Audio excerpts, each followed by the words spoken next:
Boards.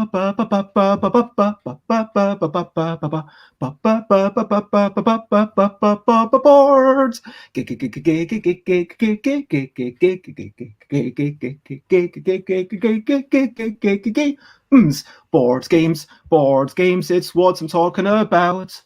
Board games, I'm not gonna shout.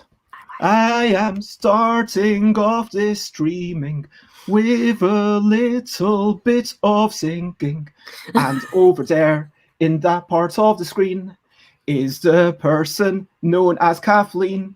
And I'm over here in this little rectangle.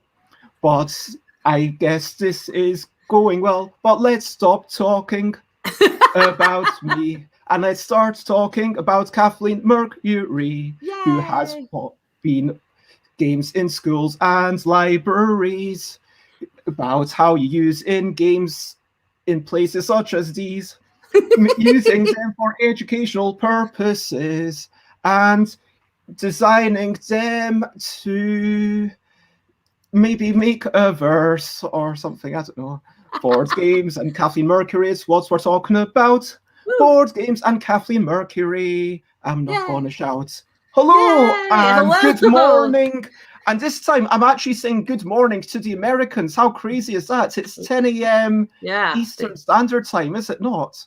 10 a.m. Eastern, 9 a.m. where I am in Central. So it is so cold here. It is below zero, which math, I don't know. It's really cold, well below freezing, and it's snowing today, so it's lovely out. So it's nice to have a nice hot cup of coffee and to start my day with you, since I'm not going anywhere else. It's the way of the world. The internet has become almost the entire totality of our social relationships. And so much of our, I mean, I'm okay with that. I mean, obviously, Are you? Well, I mean, I think it's one of those things where, like, this is like the best we can do right now, right? And I think this is the best, safest choice for all of us. I saw my cousin yesterday who lives in St. Louis. I haven't seen him in a year. And we live like 2 miles apart, but it's just, we have been taking this very, very seriously, I mean, there's certainly people for whom there's an alternate reality, which I just can't wrap my brain around, but I just hope no one gets sick then, fine, but I think that, I mean, it's hard not to see people face to face. And I actually had to drop stuff off with him. Some is for his mom and some stuff is for him. And so it's the first time I've seen him. And it was like, wow, hi, so we're going to try to at least go on walks together in the park, because that's safer, keeping a wee bits of distance. Yeah. Oh, absolutely. Absolutely. I am a safety girl. I double mask. I mean, I'm a teacher, so I've already had to court, and we have had kids in person to some extent since November. And so I double mask in class. I keep distance, but I mean, I even hung shower curtains around my desk, clear ones. Wow.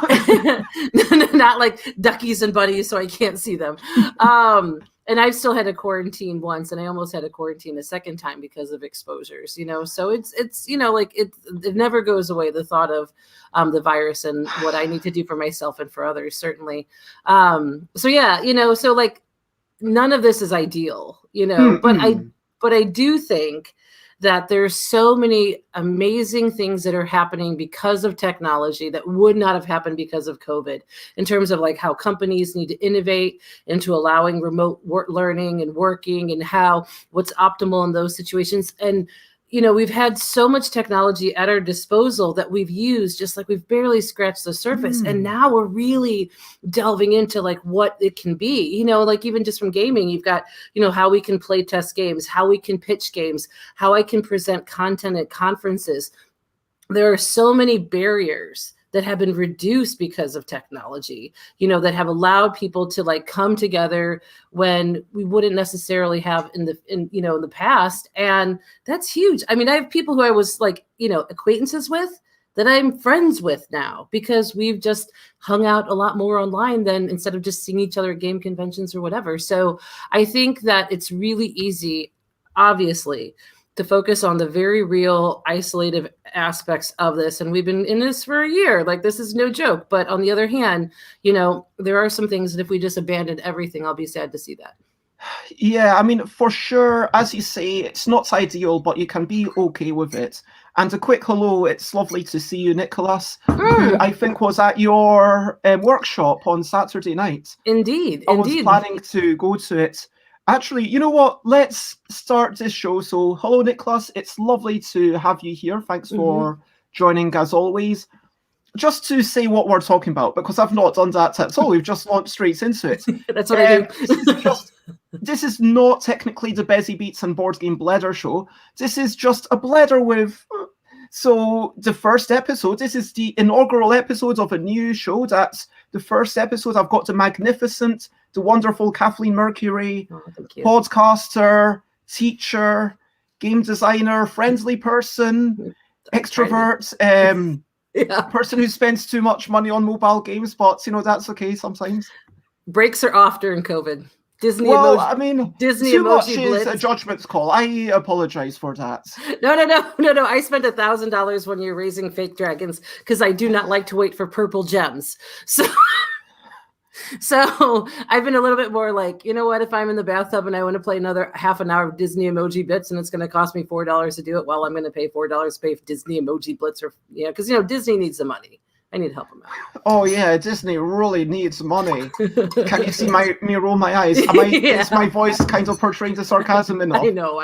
Antiloxates. No, I know you were being sarcastic.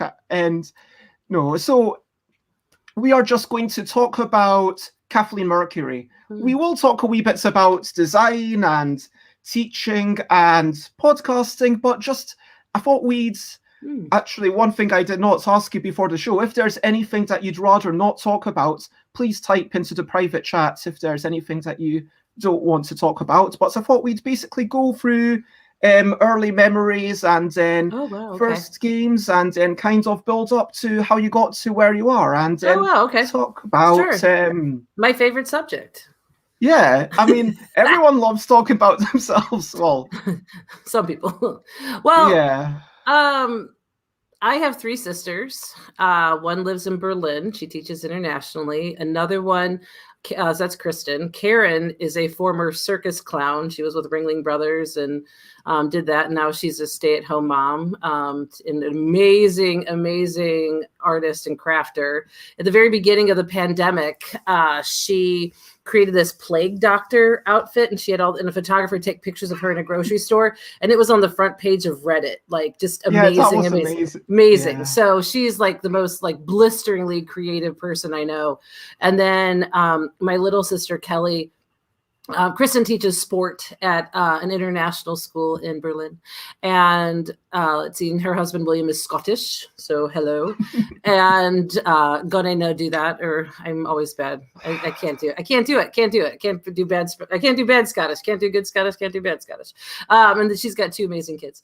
And then my little sister Kelly basically skipped a generation and married a dude like 20 years older than she. So she like went from like single to grandma, which is hilarious. And she's super great. Kelly would, move the world if she needed to help somebody else. And my mom does say that naming us all with K's was the worst mistake she ever made. But also, I just want to make sure people know that there's no overlap with the Kardashians, just none, no overlap. So thank God for that.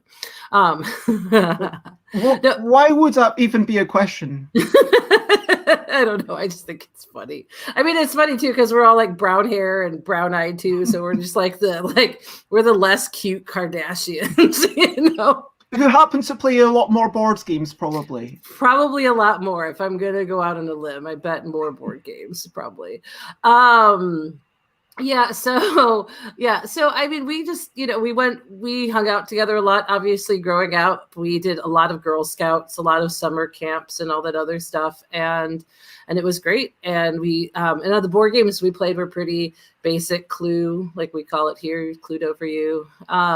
Just nothing like, I mean, because back then too, it was all just basically like the normal games that all kids played and stuff. So it wasn't until when I became a teacher, And I went to and I teach gifted kids. So kids identified as having a high IQ.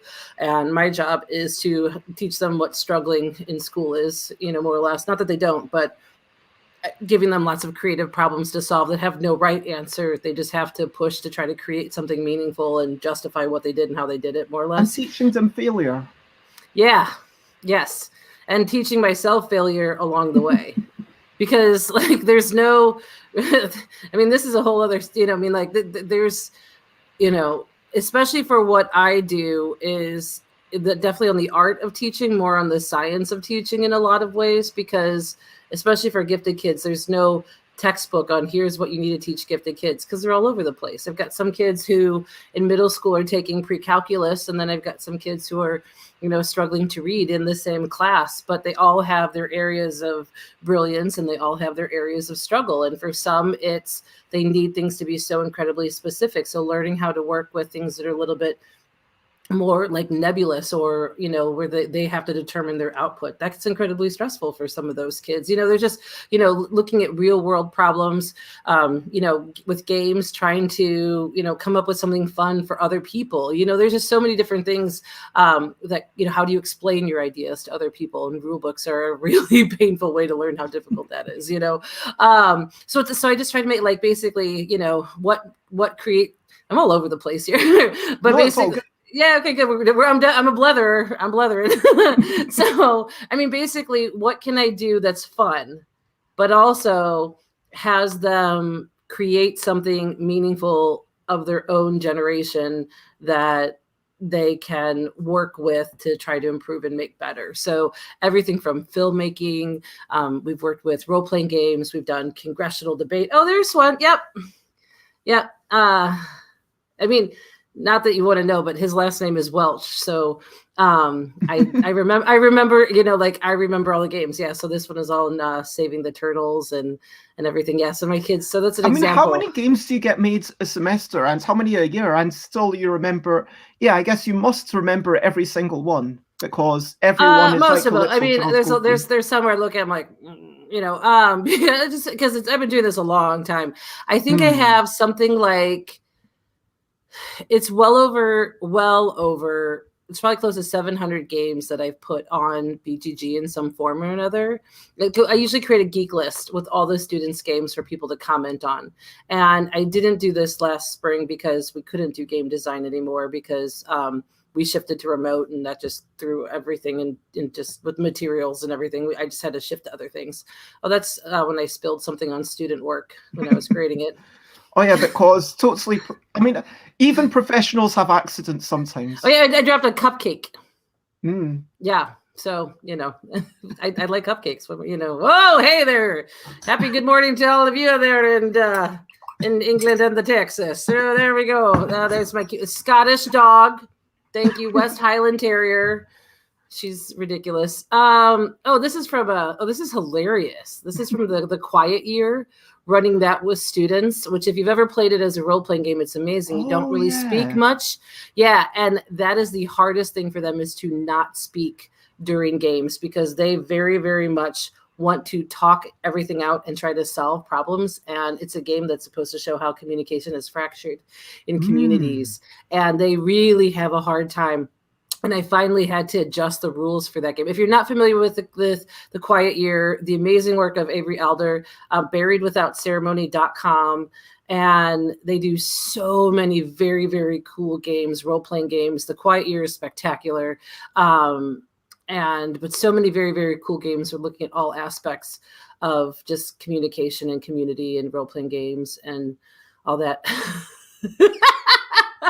So sometimes I like to cook badly and just throw things in a pan and see what happens. And is that zucchini and pine nuts? I don't know. Apparently so. Apparently so.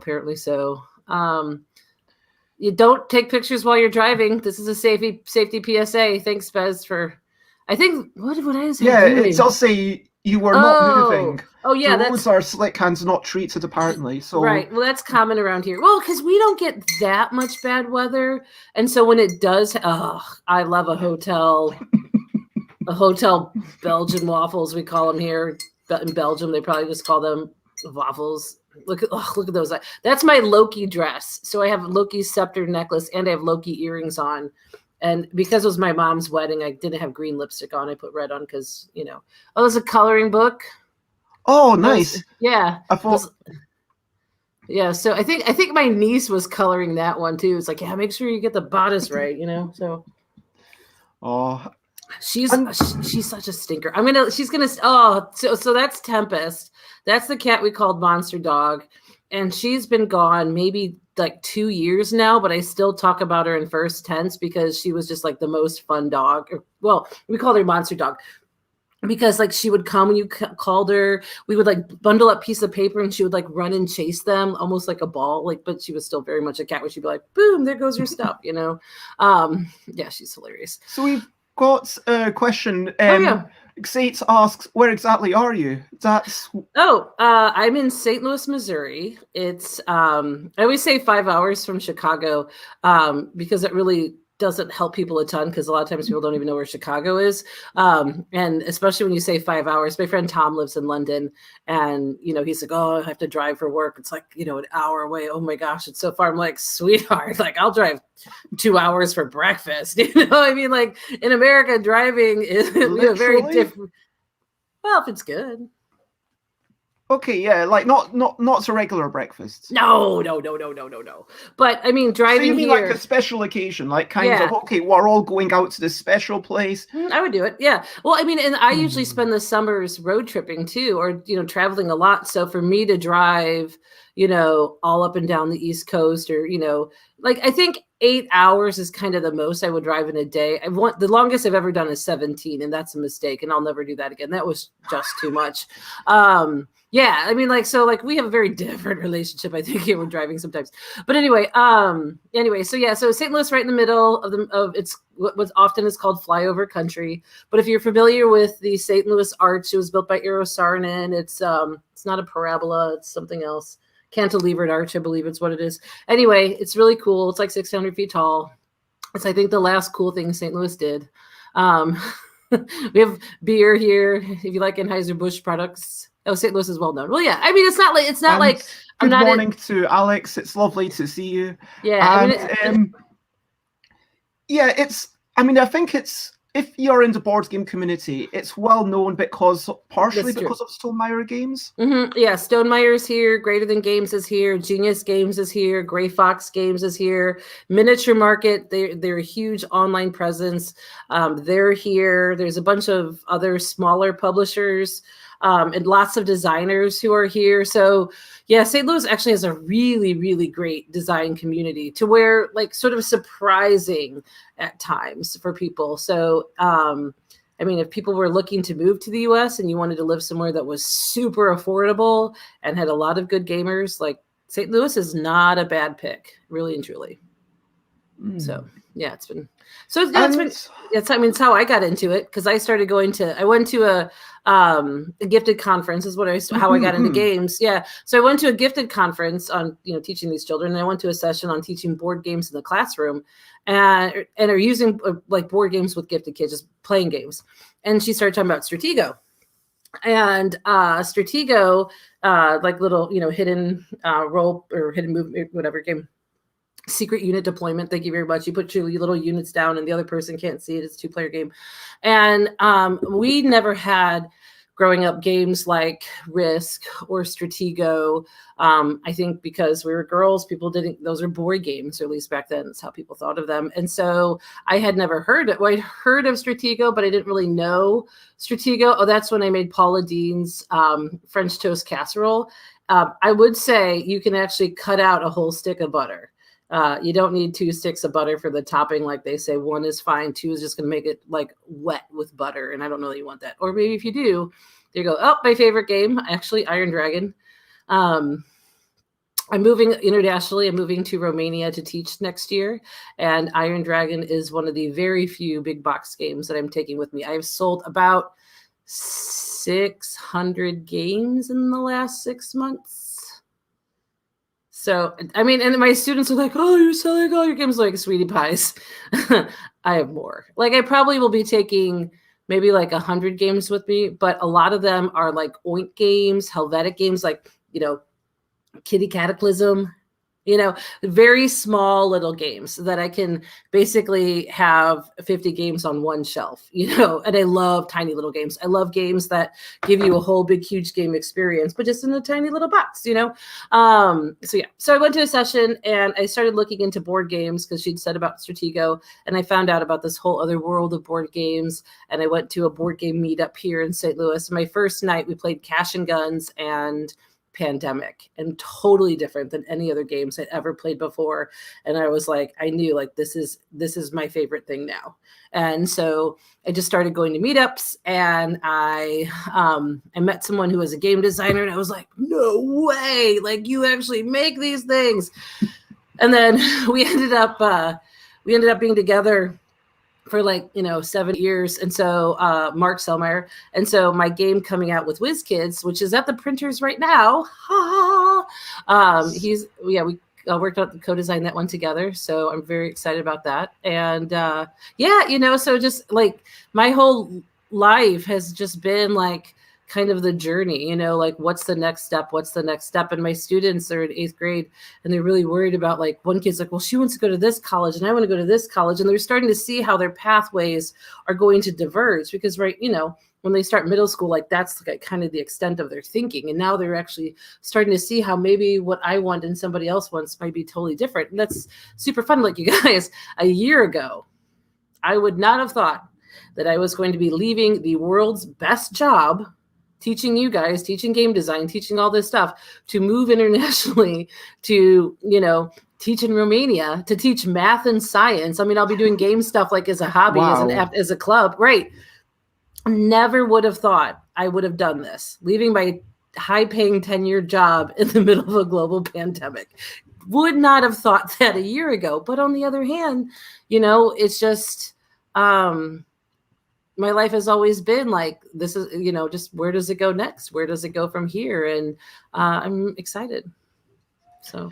That sounds amazing. That's so we've just heard how, I've heard the story before of you kind of discovering the whole world of games by being recommended Stratego, and then like, oh wow, there's all these games, and then you starting to teach game design, which is super cool, and then becoming a designer yourself. Yeah. But, I mean, just to get a sense of who you are right now, I've got a couple of sections that I do like to say. So this is, so I like to ask, what are your recent highlights, living life and seeing the sights, recent highlights, playing games and other delights.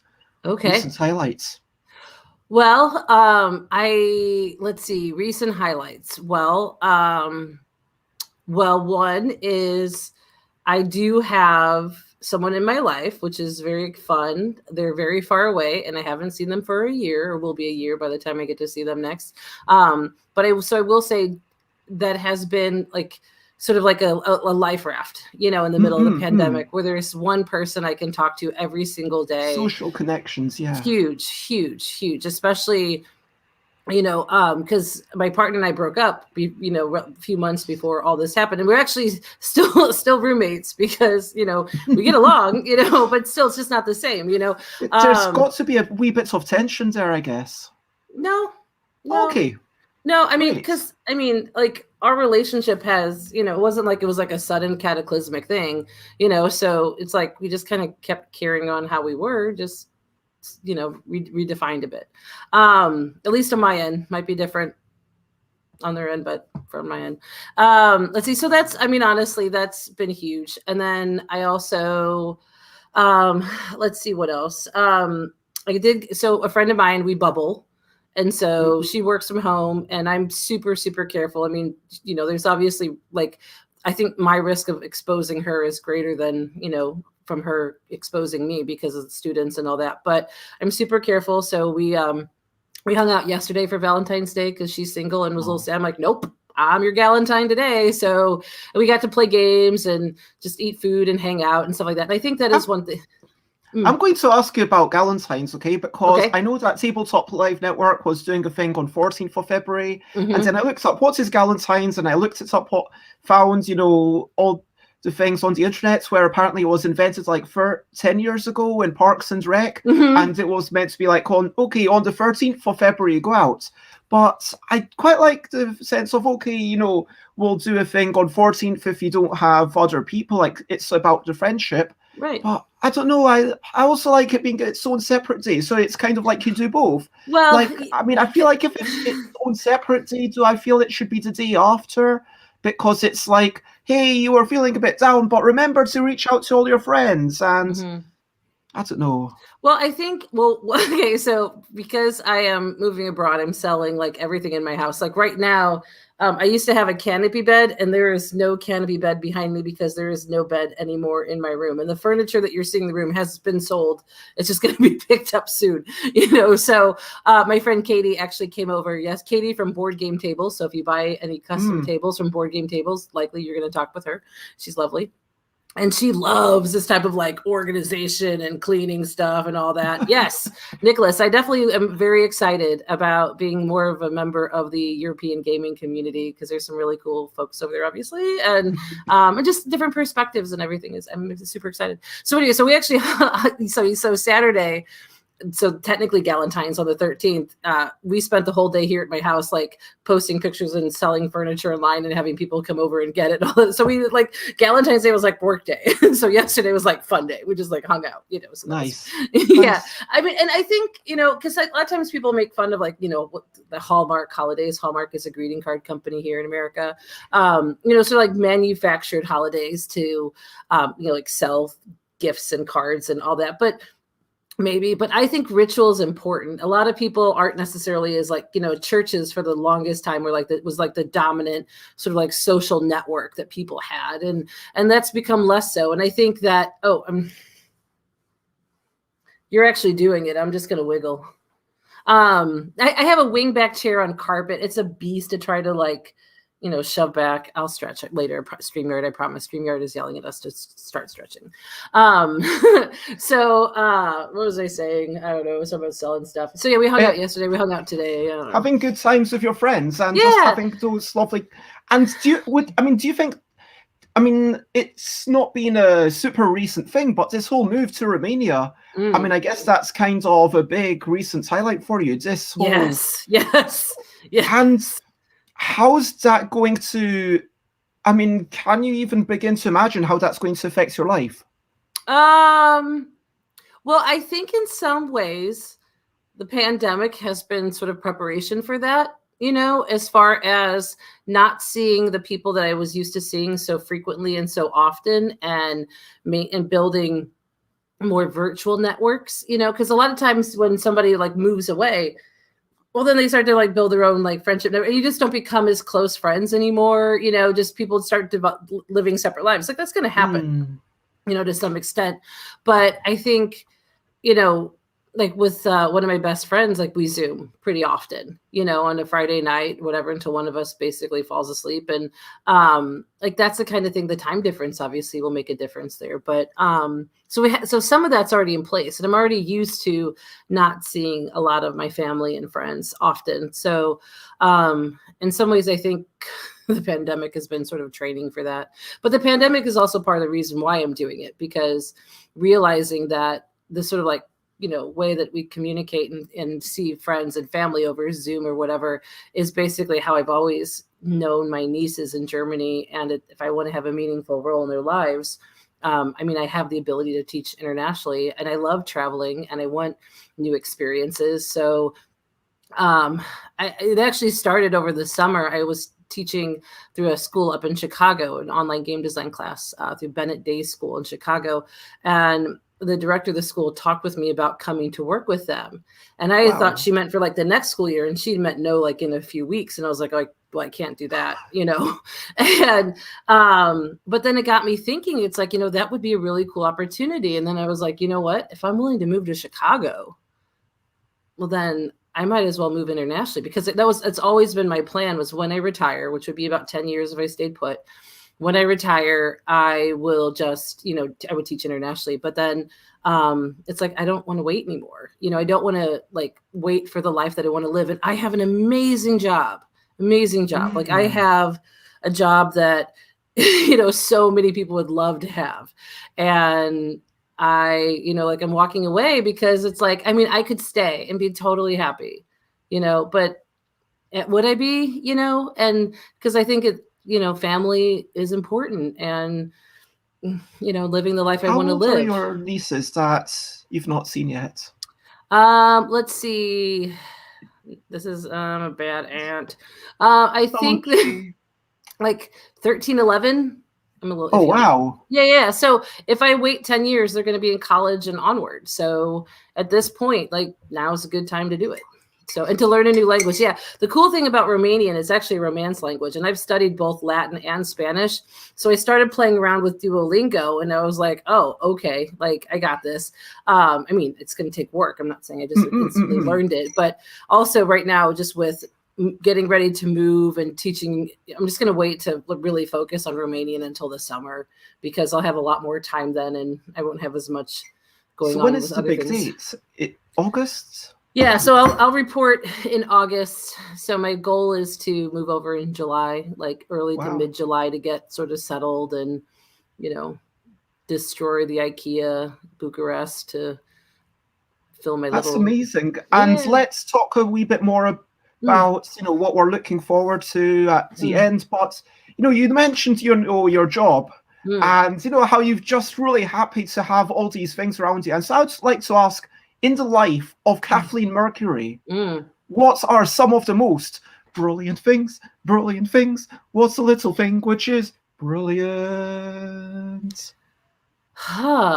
Well, I did just sign another game, my game Valkyrie, which is it's probably what I'm most proud of, honestly, in terms of like as a game, because it's a highly thematic abstract, and I'm really proud of the work that went in to make this game work. And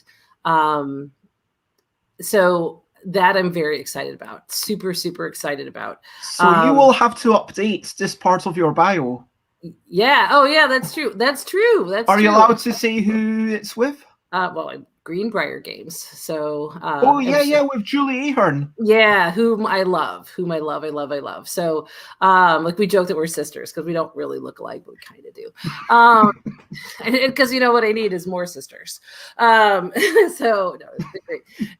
So that I'm very excited about, and it's in a lot of ways is kind of one thing that is bittersweet about me leaving is, I've play tested games with students a lot. And so to leave when games are coming out that a lot of students who will even be at our high school, they had a hand in at some point, at least in play testing, it's a little bittersweet that I'll be gone when those games come out, that we can't necessarily all celebrate that together. But, that's just, that's the decision that I made to do it now.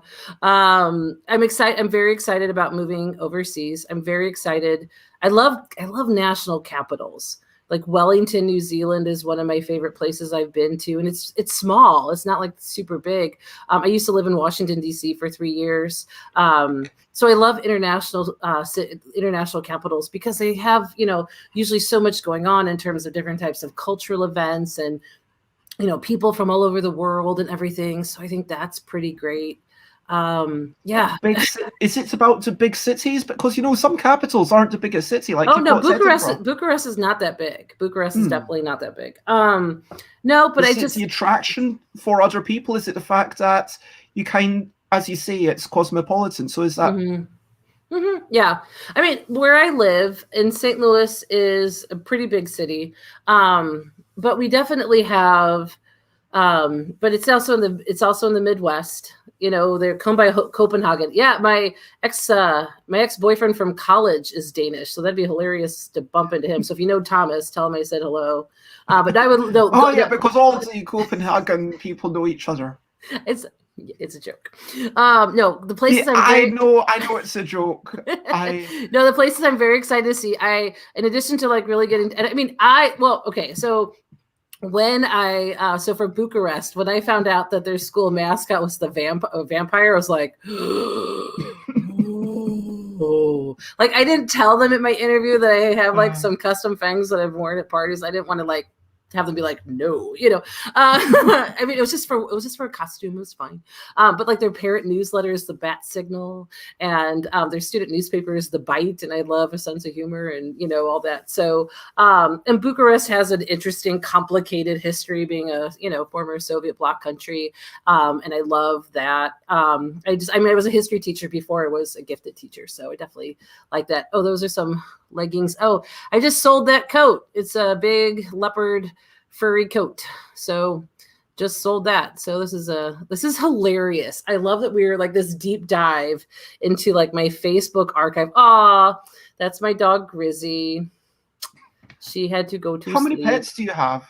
How many pets have you had over the years? Well, let's see. At one point we had 3 cats and 3 dogs. Okay.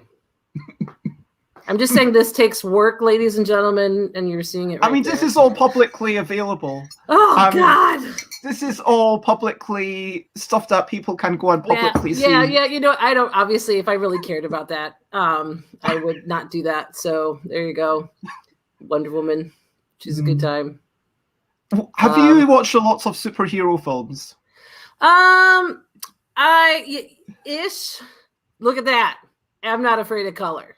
That's snazzy. Yeah, I do love those boots. Those boots made the cut. The leggings did not, but the boots made the cut for Romania. How many suitcases I don't know how you're measuring this. How much stuff are you taking with you? So I have probably eliminated half of my rather ridiculous substantial wardrobe. I do not have children. And so it has been very, very easy for me to buy whatever I want, whenever I want, generally speaking. And I'm not, some people are like, oh, I'm just going to save every bit of money I don't need. I'm not one of those people. Oh, that was when I was getting ready to travel somewhere. No, I wasn't. Yeah, those have little airplanes on them. Those also have not made the cut. I've donated a ton of clothes. I've given away a ton of clothes to friends and family and stuff like that. And so my plan is to basically travel with suitcases. That's my friend Jessica. She just texted me actually a little bit ago. So what am I doing? I don't know. There's comments on this. I had a hole in my smashing the patriarchy with my knee. You've written. Yeah, because I tore a hole in my tights. Oh my gosh! Don't drive. Don't take pictures while you drive. Those leggings are currently for sale on Poshmark.com. These ones. Yes. This is so funny. I just donated those shoes. I really like those shoes because each one has like a little different thing on the top, and on the bottom they have like clear, sparkly bottoms. They're really cute shoes. But I had a lot of stuff. Oh, that's Mark, design partner on Grease Lightning. Nice. Yeah, playing a game of some sort. Whose house were we at? I don't know. Oh, he's playing Robo Rally, his favorite game ever of all time. So there we are. Right, so I'm just going to tell everyone in the comments. Normally, I have a special thing for like questionably quick questions, but if you've got any questions, as long as it relates to Kathleen, just chuck them into the chat. I mean, Kathleen's not afraid of answering questions. No, I'm not afraid of answering things. Yeah. So, so I mean, my move. Oh, that's Nebula. She's still around. Black Cat. She's hilarious. So the animals are staying with Mark. Yep. And so to answer your question about superheroes, I haven't seen everything. I did finally start watching WandaVision yesterday. That's my Flurry. She's staying behind. That she is the best dog I've ever had, but she loves Mark. He takes her on multiple walks a day. I hate taking her for walks because all she wants to do is hunt squirrels, and I like to walk on walks. And there was one time a few weeks ago, I decided to take her on a walk after school, and everybody must have just thought I was a monster.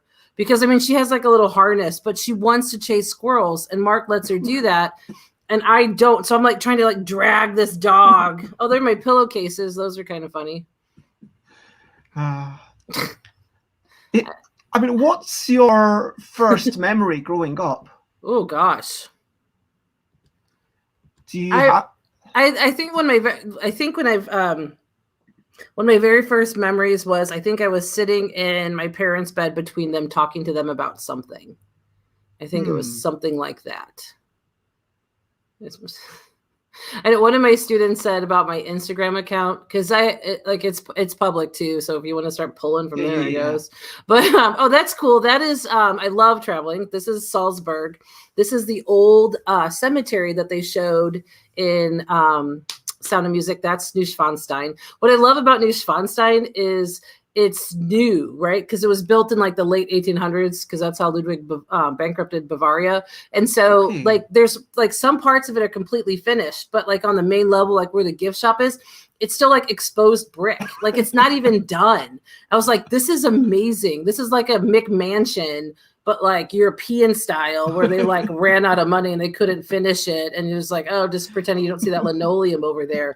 Amazing. And I also put my bag down with my passport, all my students' passports, to take a photo, walked away, realized I didn't have it, ran back, and it was still there. So if there were ever days where people were like, yes, the scariest moment I've ever inflicted on myself. Wow. Yes. Yeah, that was real dumb.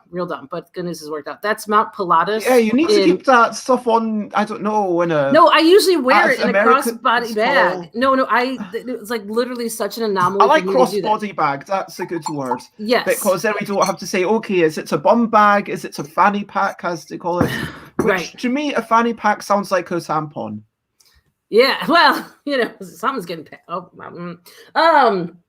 try not to be too crass. I actually, what's funny, because I got a whole argument about the whole back fanny pack thing, and finally, I just bought what we call a fanny pack. Sorry, everybody over there. For when I go running and stuff. That's from my lake house. That's my lake house. Beautiful. Yeah, it is really nice. So this is so funny. Oh, there's part of a leg and part of another one. Ooh, sexy. Yeah, you like kneecaps? Because I got them. I got two. Check them out. Look at us. Two. Yeah. So I just got it. So this is Iron Dragon. So this is the old version that came out in like 86. And they republished a new version a few years ago that has a whole new deck. Otherwise, the game was functionally the same. And so I just bought a new old copy of the game, so I can take both versions with me. Like, I really do like that game. I mean, isn't with a game, once you've got the updated version, why bother keeping the original? Well, so the new version has all new art and it's prettier, but there's the deck of cards with the orders in it. There's two, like basically they made a new deck and an old deck. And I think that's when I got I went to the eye doctor. My pupils were really big. This is so funny. It's like the most random. Oh, that's my friend Velma, one of my favorite people. I mean, I love the fact that it's not you trying to promote yourself or do anything. It's just, you know what? Here's a picture that I like. Here's something that I thought was pretty. Yep, that's and I kind of want to embrace that as well. Just be like, you know what? I'm going to start a practice. Starting today, every day I'm going to post something, just something pretty. But maybe that's too much work. Nah, that's too much work. Well, then it becomes like an ordeal. And I think, because I have a sense of humor about myself. But one thing is there's the whole idea that women should not have to be pretty to pay rent to exist in this world. Mm-hmm. And I have a pair of shoes like that, and then I also have another pair of shoes. One says hot, and the other says mess, and I like those too. Ooh, look at those eyes! Woo, scorching. And I feel like that's like they were like talking about something, and I was not invited. They're like, did you hear what she said? Yes. Are you mad about it? Yes. Are we gonna sit here on their stuff? Yes. Oh, this is great. This is one of the things that's making this is in Paris. I skipped the Louvre one day because reasons and good reasons, I swear. And my sister and I went to the sewer museum, the Les Égouts. Ooh. And it's hilarious because there's like dioramas with stuffed dead rats in it. And you literally are walking on metal grates with lots of French merde like passing underneath you. And my sister's daughter was 2 months old at the time. And she's like, I am a terrible mother. But it was really neat. And so that little plate is Limoges. So I bought, that's when I got my hair dyed. It was very expensive. And it was you're very open with yourself. Like you're showing off all the mess to the world. All your kinds of figurative warts and all, do you know what I mean? Yeah, because I it's one of those things where I just, I have, I mean, I have never been someone considered like, I'm not, trust me, 100% not fishing for compliments here, right? I am not somebody who like has been like always considered like the most beautiful, right? I'm not worried about it. It just, but you know, like I think I'm fine. I do a good job with paint, you know, that sort of thing. But I'm comfortable with myself. Like I've always, all of the like praise and accomplishments that I've always gotten over my life has always been based on my appearance and my intelligence, not my appearance.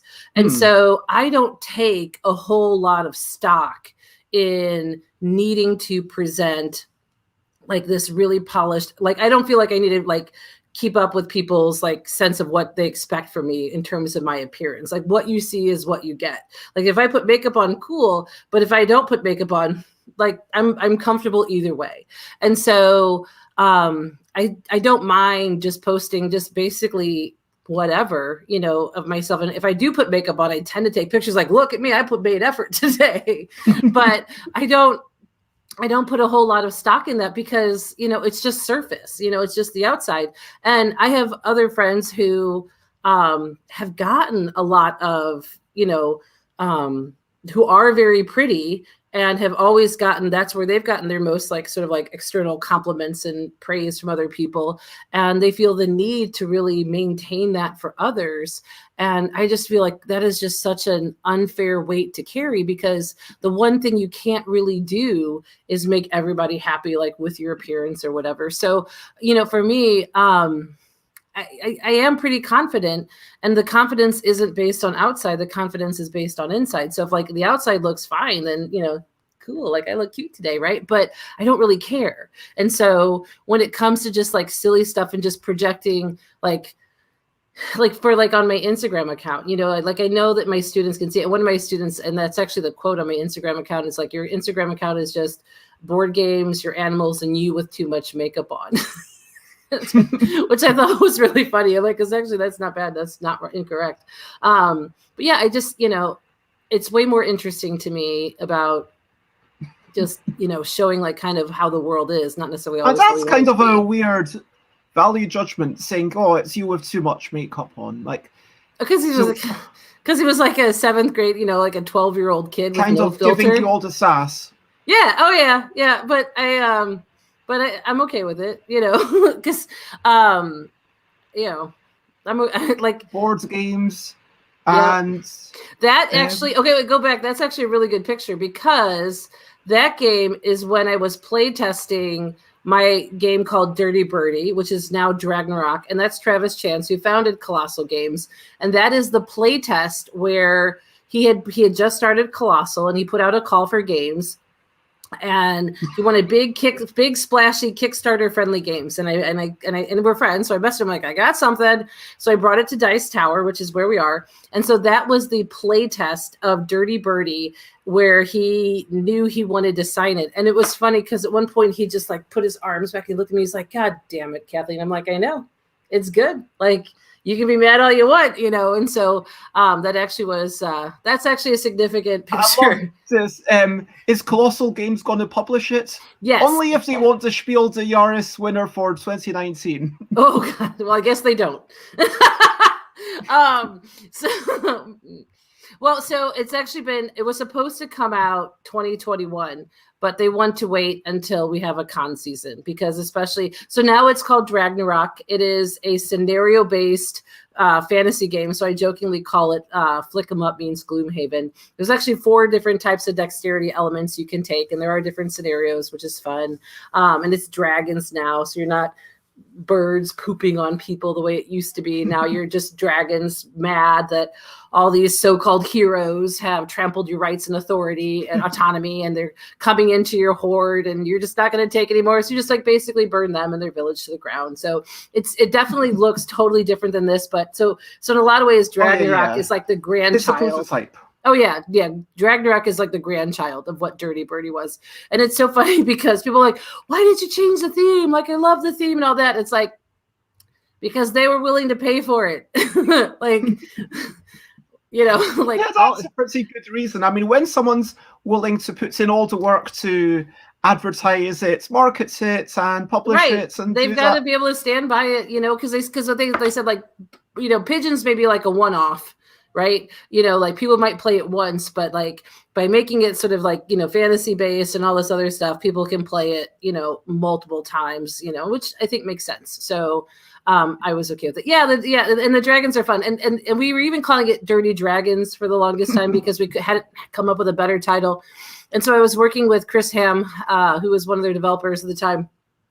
And so we're just like brainstorming what we could do. And I said, yeah. And so like when you run out of fire and you've nothing else, your last move is to literally like drop your dragon on the board, like, you know, like your mic drop. I'm like, yeah, wow. Dragnarok. And he looked at me and I looked at him like, that's the title, you know, so that worked out well. Wow. Yes. I was riding a train. Would you say that you are an arrogant person? I think confidence. Well, look, I mean, where's the blurry line between being confident and I think confidence is believing in yourself. Arrogance is believing in yourself over other people. And I definitely don't do that. Like I know that I am problematic. I know I make mistakes. I make mistakes publicly. I make them all the time in front of my students. And so like I have enough confidence in myself to do things, but enough humility in knowing that I am the learner every day, that there's always room for growth and improvement. You know, for me, especially being a teacher, I am never successful. Every single day, my day is marked on some level of failure in terms of not being able to reach certain students, not being able to fully convey what I want them to do, making mistakes and having to redo something. You know what I mean? I mean, it's not like I'm not like, you know, crippled by this, but it is a good reminder, you know, that I serve others, you know, in my job, and I can always do better in what I'm doing. And so but confidence is what lets me try. Confidence is what makes me okay to try it, okay to fail, and okay to learn from it and all that. It's because otherwise, you know, I wouldn't do anything, or I would go with a much safer way of living my life. But as it is right now, you know, like I create my life way more than a lot of people have the ability to. And I'm super thankful for that, super grateful for that. But it also means that if something doesn't work out well, you know, that's on me. And so I read somewhere once, and I'm not a spiritual person really, but I was reading about the tarot deck, and we're talking about how the Fool is in a lot of ways the most intelligent or the smartest character in the deck, because at least the Fool knows what they don't know. And that's always sort of stuck with me. And I think that if we ever get to a point where we are an expert. I mean, because like Nicholas, for example, who was in my game design workshop that I did over the weekend, you know, I mean, there are many times I was like, and if this doesn't work for you, you're correct. This probably doesn't work for you. And that is okay. You know, like, you know, like if you hate this idea, yep, you might, you know, because like, there's no way that I can ever guarantee 100% success. And I don't let that hold me back, but I'm always mindful that I can always do better. Is this your actual classroom where you teach? Yeah. It looks different now because of COVID, but my desk is back there in the corner by the windows. And so I had couches and chairs set up, so like a little lounging area. And then all around it, the parts that you can't see are just basically nice big work tables with comfy chairs and for kids to work on stuff. I love my classroom. Taking all this stuff down is a feat. But like, it's a very, very comfortable space for me and for students. And I mean, now it's, like I said, different the tables are the same, but like they're spread out. A lot of the stuffed animals and couches are gone. We have hard furnishings. There's plexiglass on the tables, but you know, between all the students, you know, so much of what I've done with students has centered around having them work and collaborate in small groups, either on their own projects, but where they have like a cohort of people to like touch base with, all the way with, you know, just working on group projects together. And that's one thing that COVID has made very difficult. But strongly not liking something, always teach about what you do like. That is incredibly true.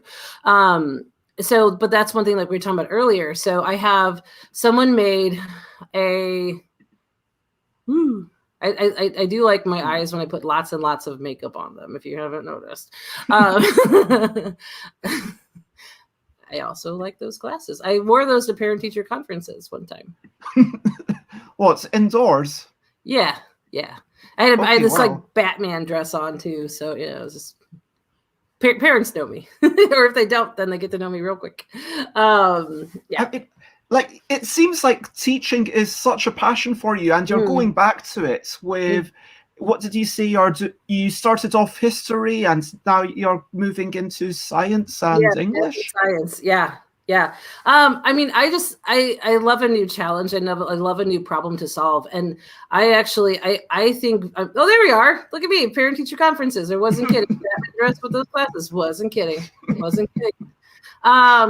Yeah. That's like. I think that's like 40 pounds ago too. So woohoo. Anyway, yay health. What was I saying? You love new challenges. Yes, new challenges. And so I think in pictures. I think very visually. And so math was always one of my hardest subjects because I don't do like mental computation well. Oh, that's fun. That is Heroes Wanted is a game from Indie Game Studios. And so I am the basis of one of their expansion characters, Boulder. I throw big rocks.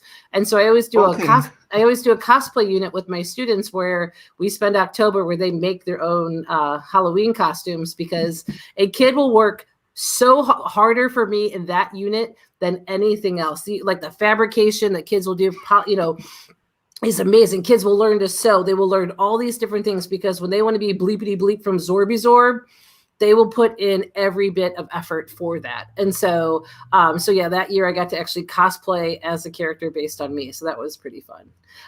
Anyway, I think in pictures. And so when I was interviewing with them for this job, and they said, well, what do you say to kids who are bad in math? I said, I was one of them. I said, because I didn't know that not everybody thinks in pictures, and just explaining my process and how I know now how I think. And they're like, we think you can help these kids. And it's like, there will be no one more excited to try than me, because like I struggled so much in math and had such a hard time with it just because of just how it was being presented is not how I needed to learn it.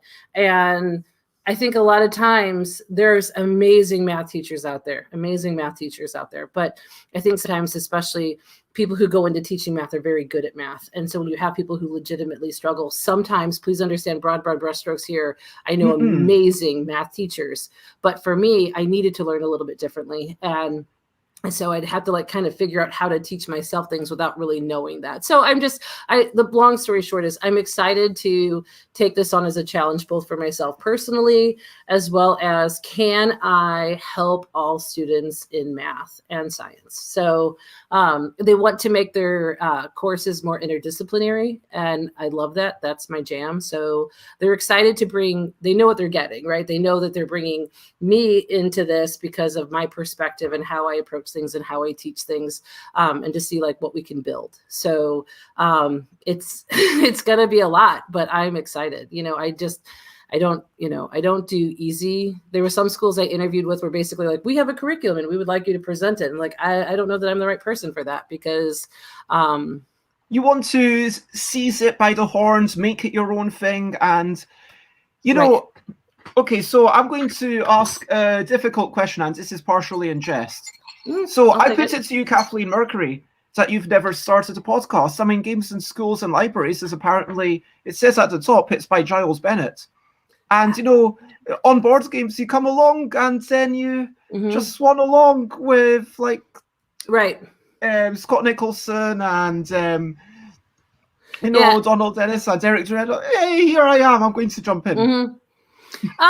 Correct. It's also why you could argue I'm not a publisher either, because there are certain things that I am good at and I enjoy, and there are certain things that I don't. And I'm not a publisher because, if I was a game designer / publisher like yourself, you have to be able to do both of those things. The game design part, also the publishing side, and there's so much that goes into that, from like understanding manufacturing and pricing and the social media aspects of it, all that. Like, I'm not interested in that. And then as far as podcasting goes, I love talking to people. I love talking to people about what they're doing and all that.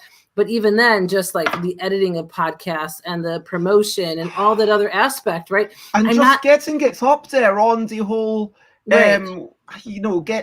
Right. And like you look at games in schools and libraries and on board games, at anything that's got like a really long history, and then it's like, okay, you don't see all the episodes. What's up with that? Right. Same with Tabletop Games blog. Yeah. So that's my thing is like, yeah. I mean, I was a fun guest and they're like, do you want to be a co-host with us? I was like, yes, I love talking to people. And I will say, especially for games in schools and libraries, I mean, I've been teaching game design for like 13, 14 years. I mean, teaching is hard. Teaching is hard. I've been doing this for, I think, 17 years now total. And this has been the hardest year, without question, of my teaching career because of COVID and everything. What am I teaching? How am I teaching it? How will I know that they know it? How will I assess it? How will I give feedback to them? Will kids like it? Will parents be happy with it? Like it's like being a brand new teacher again, with all the difficulties of the communications problems posed by teaching remotely. I mean, we've hired like brand new teachers this year, and I'm just like, holy cow. Like in some ways I feel like they don't know what they don't know, as far as like what it's like to actually have kids like in person with you all the time and not have to do all this stuff. Oh my gosh, no, it is hard. And I think that's one of the reasons why it helps me to try to be better. Teaching is a weird job where you can walk in as a 7th grade math teacher and you could leave as a 7th grade math teacher or 7th grade social studies teacher, and make changes and all along the way and stuff like that. But fundamentally do a lot that's at the core, like pretty similar. I'm not, that's not how my brain works. So that's why I've always liked what I've been able to do in my gifted classes, because if I got tired of teaching something, like I stopped. I used to do a whole big lesson on crop circles because I just love the intersection of art plus math, plus there's like the whole like, people think with aliens and all the other stuff. I thought it was like a really great way for my students to like really learn about pseudoscience and all this stuff. Well, I guess I didn't do it that well because kids tend to leave the class thinking that there were aliens out there making crop circles in England. I'm like, okay, well, this is not a good idea. Like, I'm not teaching this right. So, but I did have a parent offer for us to make a crop circle in her rather substantial front yard. And so we used lawnmowers and we cut a crop circle, and then we had a drought. And all that short grass died. And so she had a crop circle in her front yard for several years. She thought it was great. She's one of our school board members now. And okay. So the long grass survived, but the short grass died. Yeah. Wow. Yeah. So, but she thought it was great then. And like, we've had some fun times laughing about it. Ooh, look at it. It's so dramatic. Oh, my goodness. I love it's like, it looks like paper towels or toilet paper next to like me with like fancy lipstick, and of course my dog, because she's really cute. Oh yeah, that black, that's when I like smudged my lipstick one day. Oh yeah. I told a kid to make a sign to tell students to go to the library. And then so they not only said to go to the library, then they also said read the sign. Like, hey.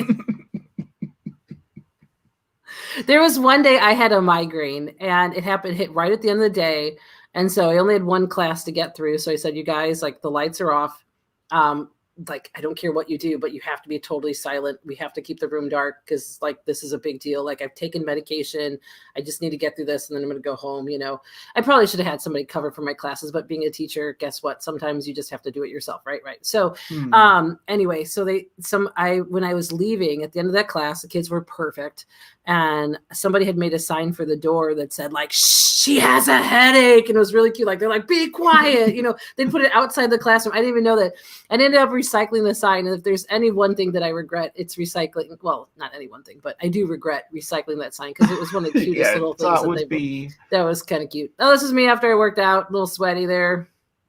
A little funky. That's what I do. That's fair. Yeah, I do miss working out. I miss working out in gyms. I used to get up every day. Would you normally be one of those people on the machines, or would you be parts of a bunch of big groups? I like classes work best for me because if I go myself, I think I have to be there for 2 hours and do all these things, and I never do as much as I think I should. And then I'm like, oh, you only worked out an hour and a half, which is right. And then I won't go back and work out because of the ridiculous standards I set for myself. I like going to classes because they tell me what to do, when to do it, and then they say, okay, we're over. I'm like, great. So I'm great. I'm good in classes. Stretching time, jiggle and wriggle. Okay, here we go. Okay. And yeah, J Fool's Guard says that the whole thing with the signs sounds really lovely. Yeah. Kind of. They're cute. I'm going to get top hands. Just because I programmed those in to be every 37 minutes, just because I saw, so I'm going to make it about me just very briefly. My parents got a heart condition, had to be in the hospital for a few days very recently. And one of the bits in the literature was saying, hey, if you're sitting down, make sure that you get up every 40 minutes. And I was like, as a younger person, I could easily see myself getting more and more unfit. And especially in this day and age, it's so easy to... Like, the snow has melted this morning, so I had a wee run just around, and just running around the block, so out of breath. Yeah. I mean, I was working out really well for like a year, and like my body was really starting to see like cool changes and stuff. But then COVID, and so I've just been trying to be like really, like I take lots of walks. And I just try to be really kind and gentle and understanding to myself. I have a standing desk at work, and that's been huge, honestly, because, like I said earlier, right? Like I was like, oh, I got to push this chair back. It's on carpet. Do it later. Right. So if I had to teach them here all the time, I could only imagine. But at work with having a standing desk, I can, shuffle side to side and just stand up and move around a lot more, because I was finding like when I would sit at my desk, like sometimes I wouldn't get up when I needed to get up. Like if a kid needed help, I'd be like, you okay? So now with a standing desk, like, I just get up, I just go. So, I think, and there's even like those little treadmills that you can get to go underneath your desk. And I think if I was to hang around, I probably would even look into getting one of those, but, not now. Yeah. Yeah, that's... Oh, this was cute. I was, for my birthday, usually what I would do is go to my family's lake house by myself for the weekend so I could do whatever I want, just play on my phone, take a long bath, go to the spa. And so that day I went to the spa. Oh, there's my dinner. And so I got like a big old honking steak and, like I'm drinking some bourbon, and I was by myself. And so people were like, oh, and so there were other couples that came in and they're like, oh, we were just chatting like, oh, you're here by yourself on your birthday. I'm like, no, allow me to explain. I do what I want when I want. I've been at the spa all day long, all this stuff. And so anyway, and this woman looks at her husband. She's like, I want to come to the lake for my birthday by myself. He was like, hey, so we were having a good time. So there was a couple that I was chatting with, and they paid for my bill. And so that was the note that was the note they had written to the bartender, like we're paying her bill no matter what, whatever it says on there. It's kind of cute. So yeah, so I do play lots of games. Do you think that games have changed your life, like modern board games? Yes. In what way? In a much better way for me to socialize with other people. Because it's one thing to like just like hang out or talk or whatever, but games gives you that is a picture of myself I really do like a lot, and that's Dan of R&R Games, and he's just a doll and I just love him. Games give me a much better way to socialize. Hey, I just noticed I asked who's the bespectacled person to your right and you never replied. What? Apparently I asked you a question 3 years ago and you never replied. Well, now you've just told me. There we go. I must have missed that. Sorry. Well, now I am just. I miss so many messages. That's oh my god! I would be so bloomin' hypocritical if I actually cared.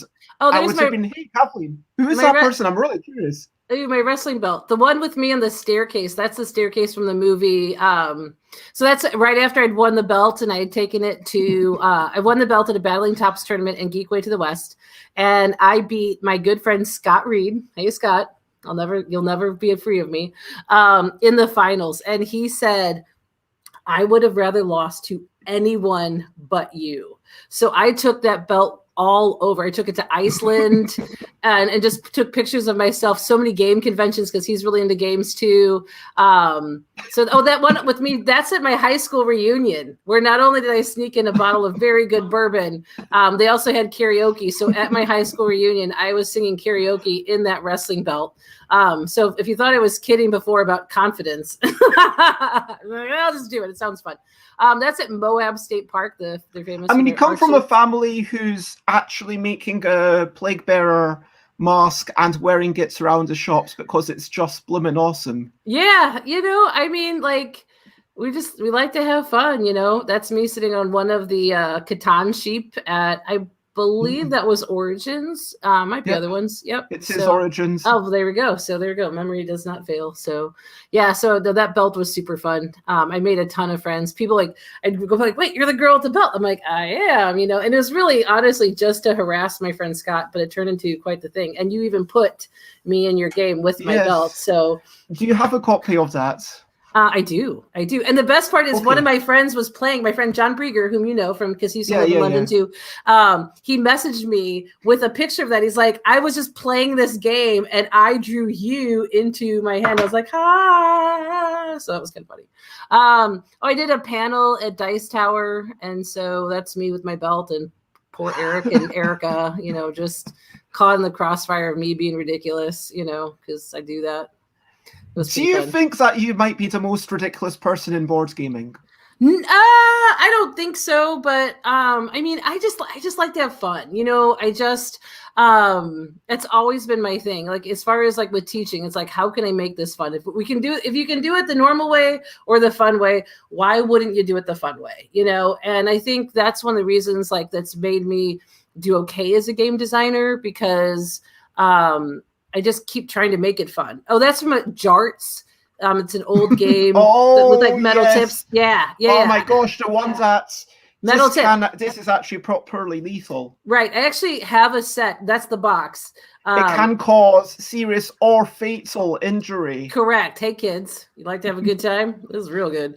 Well, it's funny because I have a set that I was trying to sell and I was like, for display only. I will not ship this, so I don't even know what I'm going to do with those. But yeah, I don't know why I took a picture of dish soap, but it did. Maybe it was. I don't know. Well, it does not smell like sulfur. Oh, that's New funny. Zealand spring scent. Because in New Zealand, especially in the northern part of the island, like around Rotorua, there's a lot of geothermal vents, and it smells like sulfur. That's hilarious. So they said New Zealand spring scent, like No, and I love New Zealand. Like I would live there if it was easier to access. I was thinking about New Zealand but there's not enough people.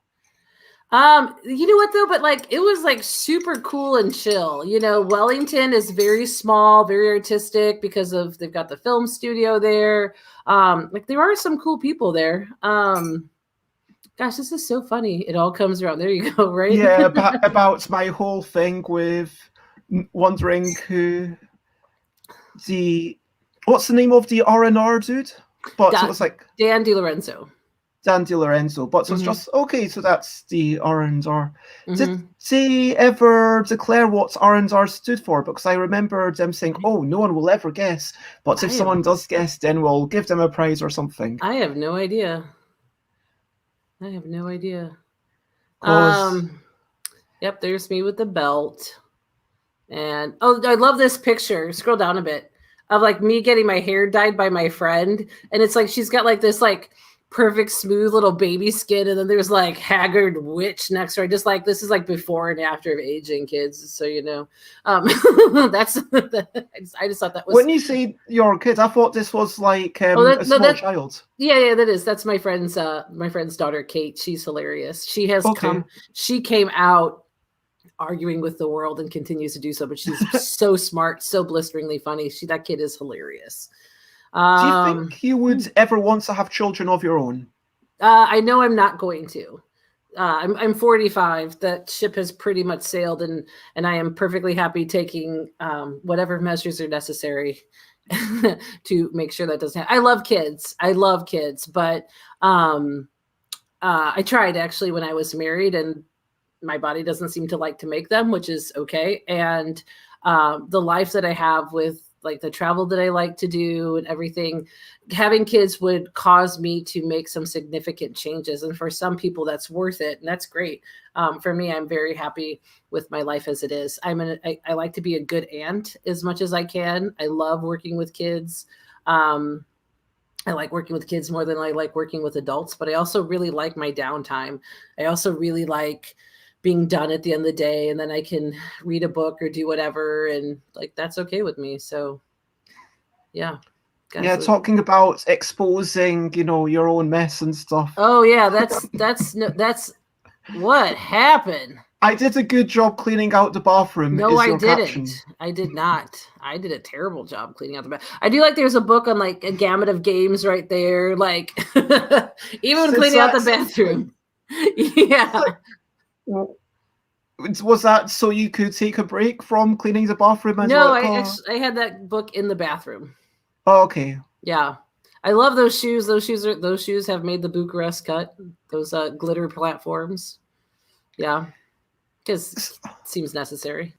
I mean, do you think that teaching has to be a full-time profession? Like, obviously for you, but do you think it has to be something that you embrace for your, not even full-time, but as a vacation, or can it be something that people do for a wee bit of time? I think it has to be both, because you cannot have people, because people have to be able to live their lives too. And at the end of the day, asking people to carry the emotional labor of a vocation is a lot when they're not necessarily being when they want to be compensated for an occupation. And I think that's one of the difficulties in teaching is, it is an occupation that everyone is expected to make a vocation. And when people draw lines about what they do, how they do it, especially when it comes to like their own time and what time they're willing to spend and invest. Like that's my friend Ben.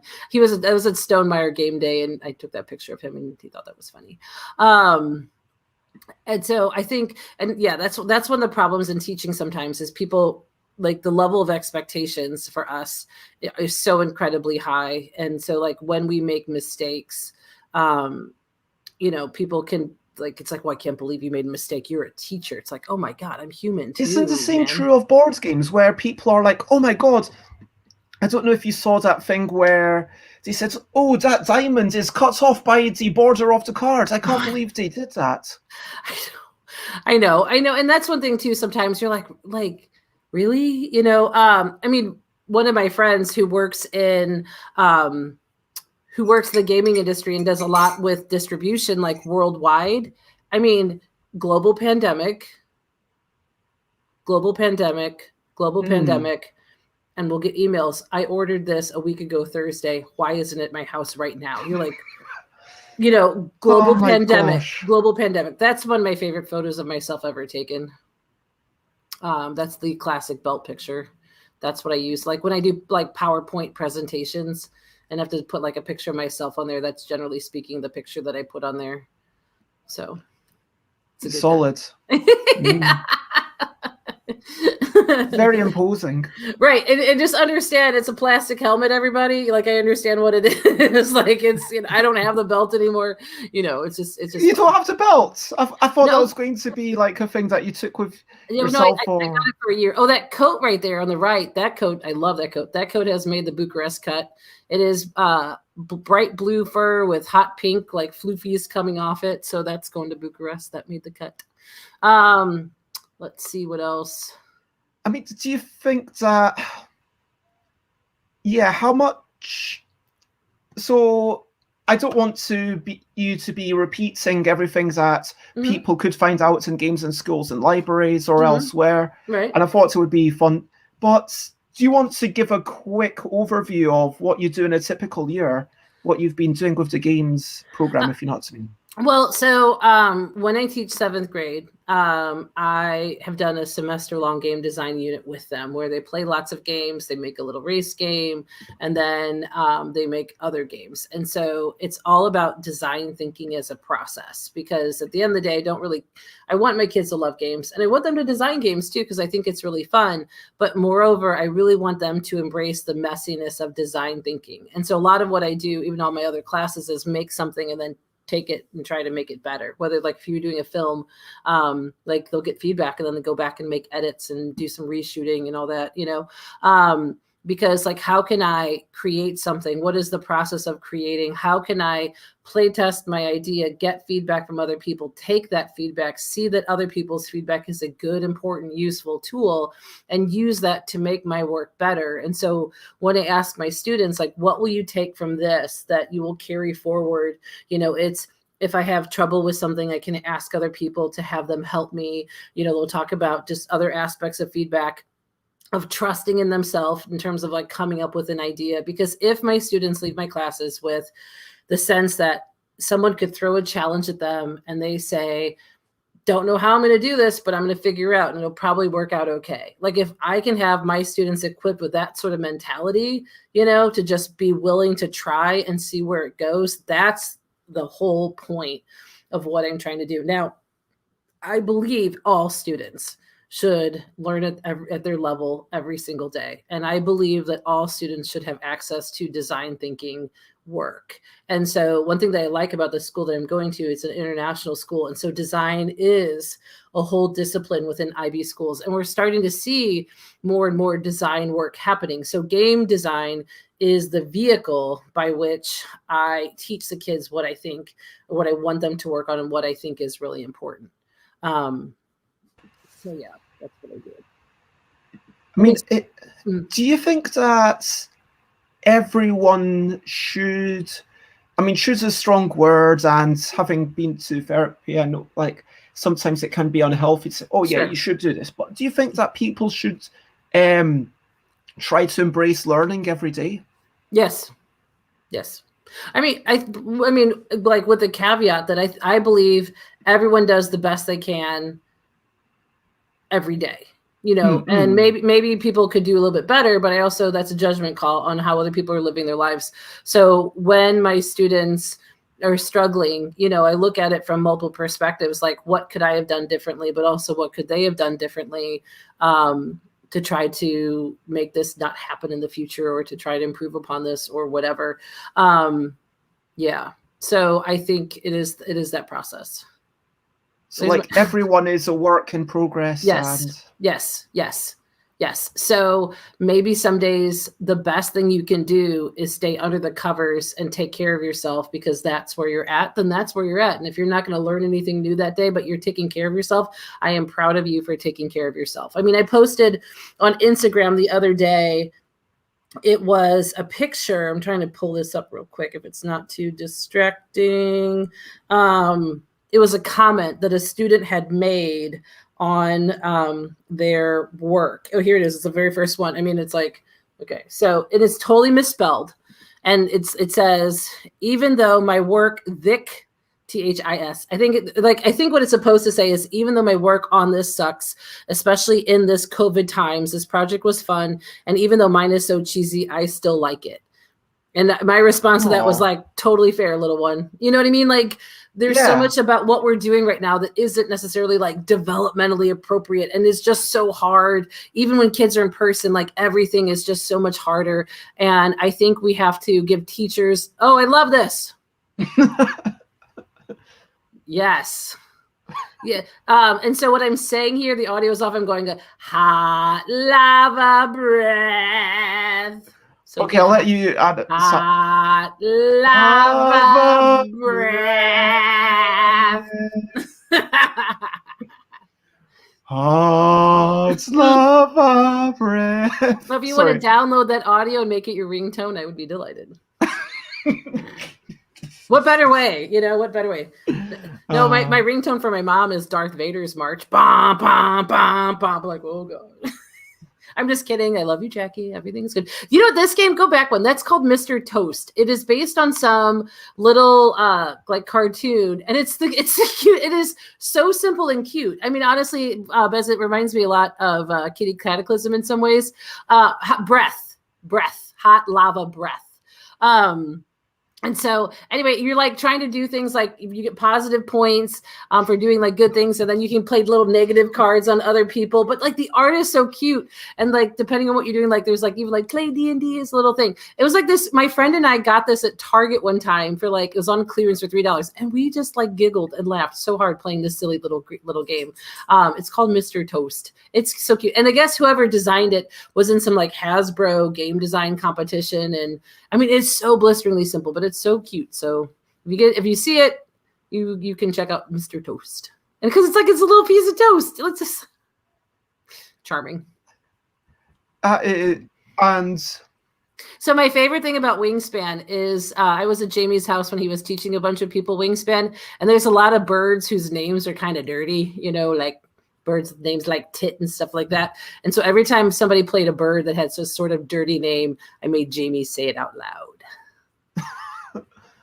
And he did because he's like, whatever, Kathleen. But that's the name of the birds. It's right. Oh, I was singing. Oh, hold on. I can mute myself because my dog is it terrible? I was singing Sunflower by Post Malone here because a friend of mine really hates that song. So you're lip syncing it. Sounds like. Yeah, and then I sent it to my friend. Just to annoy them. Yeah, yes. I mean, what I'm getting the sense of is a very extroverted person. You've described yourself in the past as a bull in a china shop. You just rush and you do things. You don't like keeping still. You like going in new adventures. You've done teaching. You've done board games. You've done the whole get your board game pitched and published. And do you think there's another challenge on the horizon? Well, I think teaching, more traditional subjects in some ways will definitely be a challenge for me, but I think a good one, one I'm excited about. It'll be nice to have a team of people that I'm working with who teach the same things. So here's pictures from Iceland. It will be nice to see what I can. Oh, I love this. Click on that bathroom safety picture. That was at one of our fifth grade centers. A picture of student had drawn. So no partying, no flicking water, no peeking. Look at the picture for no peeking. Like you can see where it's like the little head looking under the door. Bathroom safety, no partying, no flicking water, no peeking. Bathroom safety. Love that. I love that. It's like when you have kids make up rules, you really understand how they see the world. These are the things they care about.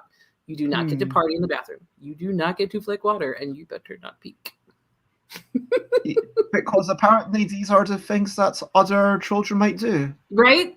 Nobody wants that. And I love those sunglasses there so much. And I bought 3 pairs of them, and all of them broke in the exact same way. The Vegemite. Click on that. Vegemite has the most hilarious newsletter. Like you can get them emailed. I've gotten recipes for Vegemite brownies, Vegemite ice pops. They'll sell Vegemite clothing.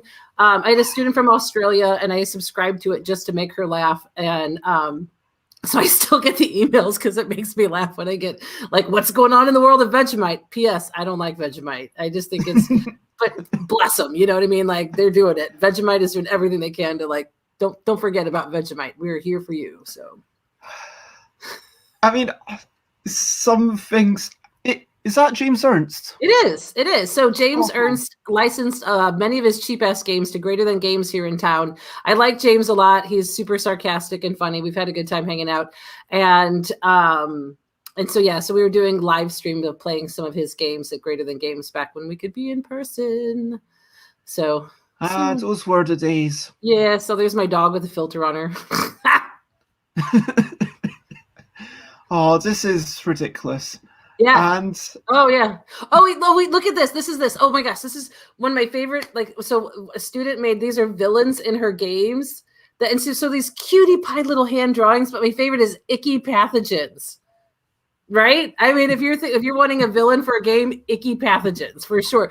There's the demonic winged jellyfish, intimidating starfish, floppy jellyfish. I mean, hungry cat. There's demonic jellyfish and there's demonic winged jellyfish. I mean, like hilarious, hilarious. I mean, that's one thing about working and doing game stuff with kids. They don't have the filter that we have as adults, like, what's been done, what hasn't been done, and what's my market, and who's the publisher, and, all these sorts of like things where they're like, there's no reason. Like, I'm like, how could you have a dragon and a floppy sunfish and icky pathogens as villains in the same game? Guess what? Doesn't matter. Her game was about Lucky Charms, the cereal. Right, it's an American style cereal with like different colored markings. Yeah. How does this relate to Lucky Charms? Right. Correct. Icky pathogens. And she knows I love this. And so, like, she even sent me a Christmas card, and she even wrote on it. She even drew like icky pathogens and all that. I like how grumpy clouds and bad clouds are. It's a rotating thing.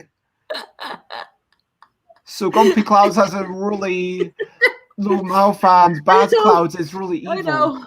I know, because Nicholas was just in my game design workshop that I did, and I gave them various challenges. I should have, this is what I could do in the future, say, okay, these are actual villains from the same game. Your task is to put all these villains together in your own game. Go. And how can you make icky pathogens and grumpy cloud and floppy sunfish and all this? How can you make them all work together in the same game? That's my design challenge for all of you watching at home. So... do you think there's a degree of surrealism in, say, Monopoly, where you've got this boots walking around, you've got this, like, what's going on? Like, this giant top hat. And we don't question it. We don't question it. Like, like, I'm a top hat, I'm a shoe. Okay, cool. No. I mean, it is interesting, games, in order to work, have to sort of, collapse the rules of science and society to some extent, right? Otherwise, because you can't make perfect simulations. I'm sorry, war gamers can't make perfect simulations. One of my little friend, he is a war gamer, so I do like to nudge a bit. Anyway, so when it comes to the certain aspects, it's like when our expectations of reality grind against sort of like the fiction we present in games. People are like, wait a minute, like, why does this make sense? And because you can't make games perfectly thematic. You have to assign random point values to things or something like that. But it is kind of funny, like what we're willing to accept and what we're not willing to accept, and like when it's like when the game breaks that illusion, it's like when you're saying when people get mad that the die cut is just a little bit off on one side, a little bit. It's like, the perfect fantasy that you were presenting them with this game. It's like seeing a trash can overflowing at Disney World. What? That does not happen, So it's like, yeah, we're human and there's trash at Disney and sometimes the trash can may overflow and that. So yeah, that would have been hilarious.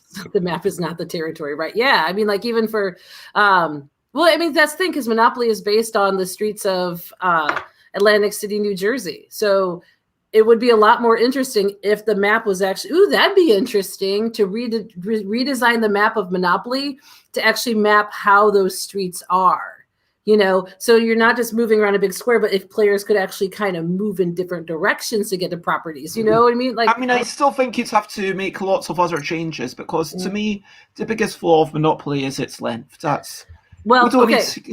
So if you've never played Monopoly Deal, it is a card game. I'm aware of Monopoly Deal. It's a completely different game. It's a fine game. Monopoly Deal's a decent game. I'd give it 6 out of 10. It's good. Right. And so I always say for people who, it's all the fun parts of Monopoly, but in 15 minutes. So I will happily play Monopoly Deal. If somebody said, let's play Monopoly Deal instead. I'm saying as an alternative. I'm not saying like it's going to fix all the problems. It's not all the fun parts. It doesn't have any auctions. Well... okay. I mean, for me, for sale is closer to what I like in Monopoly. I'm just saying that. Mm-hmm. Yeah, I guess. I mean, that's the thing. Like Monopoly, a lot of other people, and I don't even care about the fact that it's about houses, so it's got a similar theme. But for sale, it's like, okay, you're bidding on things. There's a bit of vying and seeing how other people are doing stuff. And I mean, I think as far as I mean, and Monopoly is the most sold game in America. Mm-mm. It is In the not the most, world, probably. yeah, but it's not the most played. Like that's Hmm. probably Catan. And you know, if my mom ever, speaking of my mom, hi Jackie, if my mom ever opens up our copy of Bass Fishing Monopoly that we have at our lake house, she will discover that all of the bits have been stolen by me for a game prototype. But guess what? That was years ago. No one has ever discovered that Bass Monopoly, Bass Fishing, whatever it is, Monopoly has had no bits because no one ever plays it. We have other games there that people play, like like even simple basics like Yahtzee and some other party games and stuff like that, puzzles. No one ever plays it, and that said is I used to trash Monopoly a lot with my students, and not necessarily like intentionally, but just trying to like point out like problems with the game and all that, or at least how we're trying to do things differently now. And there's, I think, value because some kids are like, wait, what? Because it is the standard by which people tend to judge board games. And if they don't like Monopoly, they say like, well, I don't like board games. And I don't blame them because, That's so sad. And like so many people coming to it and saying, oh, I don't like board games because I've tried. And yeah, these things. And yeah. And I think too, like, especially when you have new people who've never been gamers come to a gaming event, it's hard because there might be something that you guys want to play that's super hardcore, and you have some people that might run. I mean, I'm just saying it because, like, for someone who like me who used to run board gaming events, like some people would come and you're like, okay, because they came wanting to play Scrabble, and so these two women one time, and they came wanting to play Scrabble or something like that, and I said, what other games do you like to play? And they said, well, we go to the casino. Is like perfect, so we played Can't Stop. They loved it. It's a great press your luck game. It has that same sort of thrill that you get like from gambling. And like by the time we were done, they had like ordered copies online for like them to play with their grandkids, like, so that worked out great. You have to, when you have to decide when you meet new people coming to gaming, you have to decide what type of experience do you want them to have, because they don't necessarily know or can't necessarily choose the right game for them at that point. And, I was lucky that my first night was Pandemic, which is a co-op game. So lots of people could help me through it. And I was lucky and Cash and Guns, which is ridiculous, but super fun, clever, whatever. I was lucky that those were my first games because especially in the beginning of when I would go to gaming meetups, like I don't learn well auditorially. Like I said, I think in pictures. So if I have to sit through half an hour, 45 minutes of rules, I'm not going to catch and process all of it. And I will just be doing my best to not hold everything up or to screw up things too badly. I would learn so much better by reading a rule sheet. Because at least yes, then I can see the pictures and see the diagrams and stuff. Yes. And so what I will do now is that after people explain, I say, can I please see the rule book? And literally with me and like listen to what they're saying, but with me scanning, like in a minute, I can solve a lot of problems. So I used to be afraid to do that. Now it's like, I will, do what I need to do. And I'm also better nowadays too about asking for help or to ask for clarifications. Before I didn't want to like be the person who like slowed things down. Now I'm just like, no, I want to know. So, but I think when we have new people come to game nights, like I remember when I played Battlestar Galactica, and it was one of my very first sort of nights of gaming, and I was so overwhelmed by everything because the person who taught me the game first spent half an hour, 45 minutes explaining the lore, which I was not familiar with the show, and then the game itself, which was just so much for me as a brand new gamer, and then I was a Cylon, and they knew I was a Cylon because they could see me reading the card that has a lot of. They should have like redistributed them at that point. Like, you're obviously a Cylon. This will be a terrible idea for you. So I was obviously a Cylon. I got thrown into the brig like on my second or third turn, and then just spent like 2 hours sitting there. Like if I was a new gamer, I would have never gone back. And so I think sometimes, and that said, there's plenty of people in the same situation who would have a very different response for me. I'm not saying that my experience needs to dictate everything, but, I think when you have new gamers, and I think that's why for my students, the games that I have them play at the very beginning are all games that they can learn, set up, play, and finish in 45 minutes, walk the plank, get bit, let's see what else. Hey, that's my fish, because and they have to be fun. Because when I had my students play games that were like kind of dry, like even games that I thought were like clever, had cool ideas in them. Alhambra, good example. They thought the theme is so dry to them, just didn't think it was fun. Even if you're like, but it's got these cool aspects. Nope. So they have to think it's fun. Castle Panic is a great game. It has lots of different mechanics that kids can learn. They love playing co-op games, although you can still have like the single winner variant, which I do enjoy. And so you like being very careful and selective about games, because I have to have my kids like games in order to want to make them. If they don't think games are fun, why would they want to do it? Right. 100%. Yeah. So Star Wars Carcassonne is my favorite version of Carcassonne. One, there are no farms, which for new players are kind of hard to really explain, because they don't know the distribution of tiles in the deck and like how likely you are to make that. Like that comes from experience in playing the game. But so the game is so much more tactical in terms of how you have to fight over stuff and roll to like take over planets and all that other stuff. And it has a dice rolling mechanic that kids really like. Kids are way more okay with luck than adults are in games. So you say that, but maybe that's just gamery people. Do you know what I mean? Because I noticed that playing games with family, or sometimes playing games with Chris, I've played games with Chris, and Chris says, I would like to play something with a great deal of luck to it. And it's like, yeah, right on, own that. And like Chris says, I want to play something where we roll some dice, and maybe there's a decision, but it doesn't matter too much. Right. And I think, no, and I think there's definitely a personal preference there for sure. And that's cool that you can own that, so with my one little friend, when we play games, like there's like 2 games on Board Game Arena that we have found that we will play. And we have played the 2 of the Lost Cities and Jaipur, 2 great 2-player games. And those are games that he can tolerate.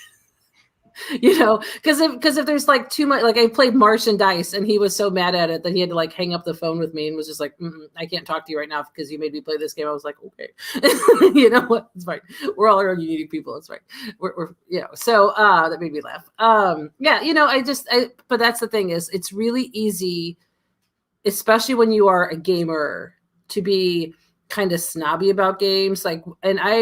And I made the mistake of kind of getting caught up in this. Like people would come to game nights with a copy of Catan because that was the only game they knew, and they love Catan. They wanted to find more people play Catan. People were like, oh, Catan. We used to play Catan. Now we play other things, And you know what? I love Catan. I mean, I've worked with Catan. Like I have worked in the booth at Catan, for Catan at various conventions. And the people who work at Catan are some of my favorite people. And by the way, that glitter was terrible to clean up in a hotel bathroom. Terrible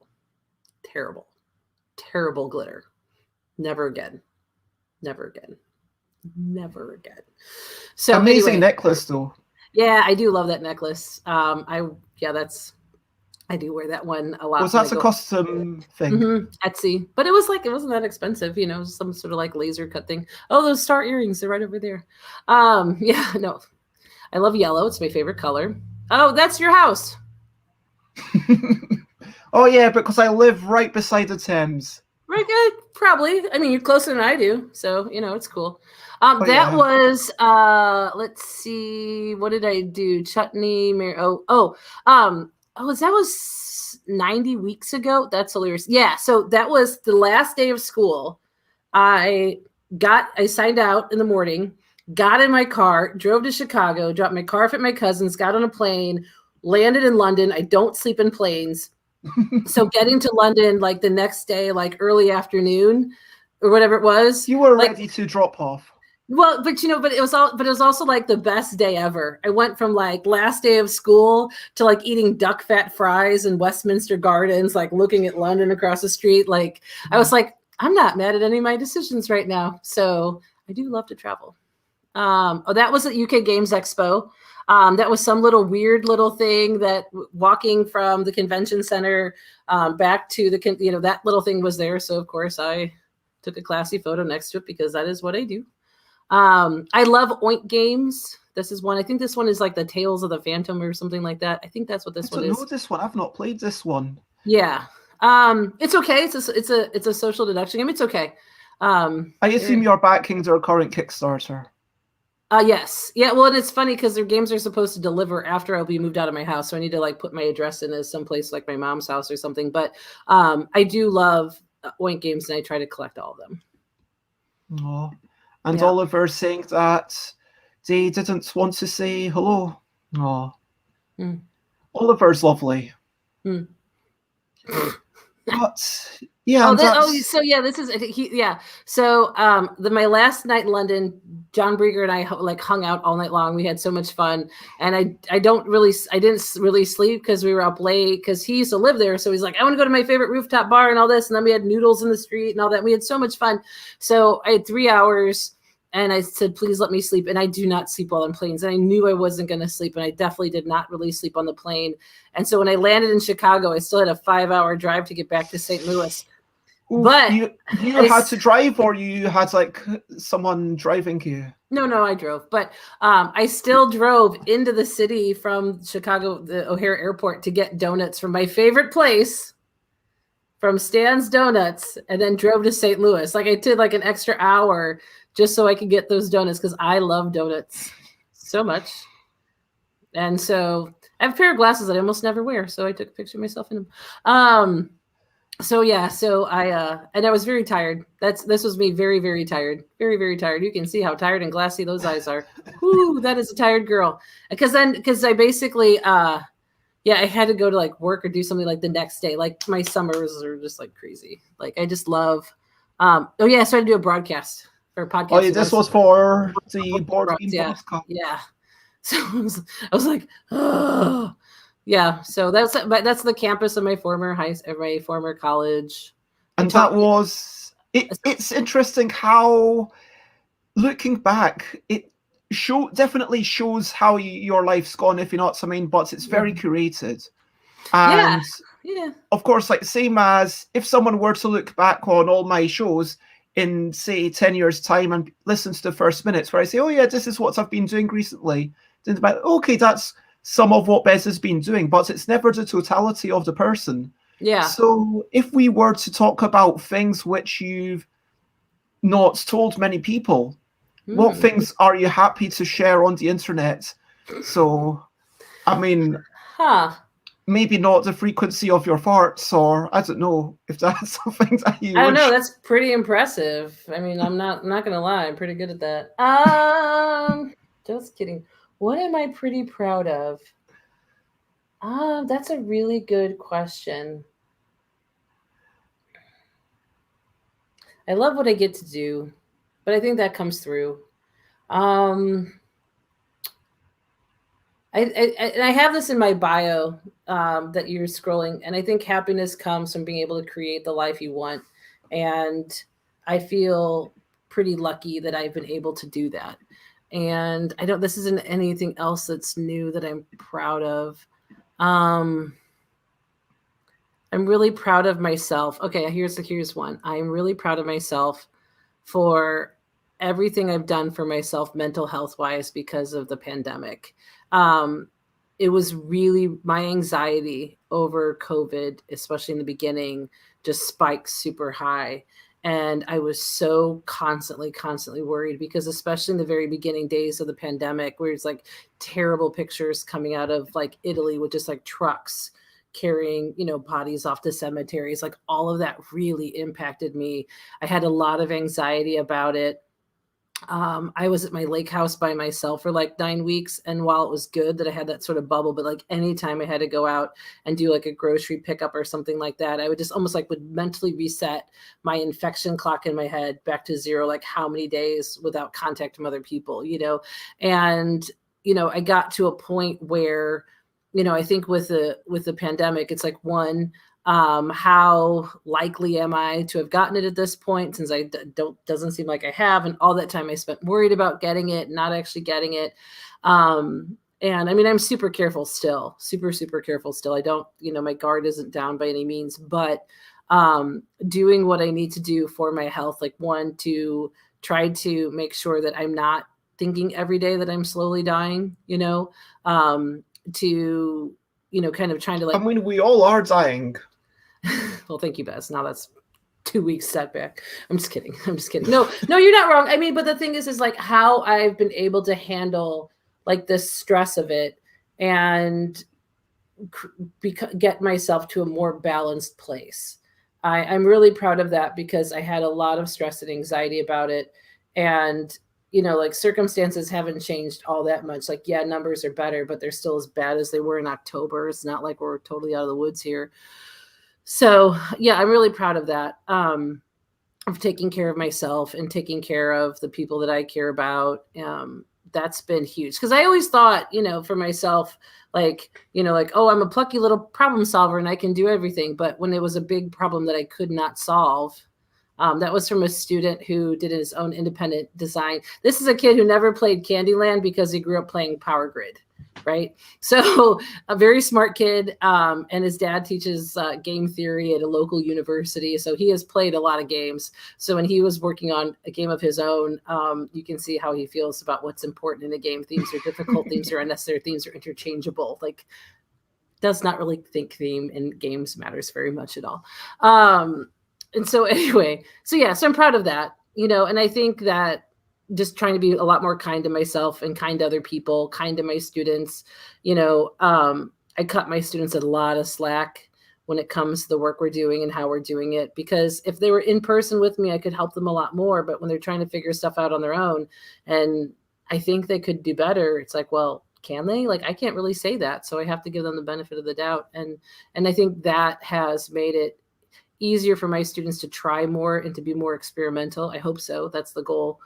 To be more experimental with what they're doing as opposed to trying to just be safe, because if they're worried about getting, losing points on their grades and all that. So.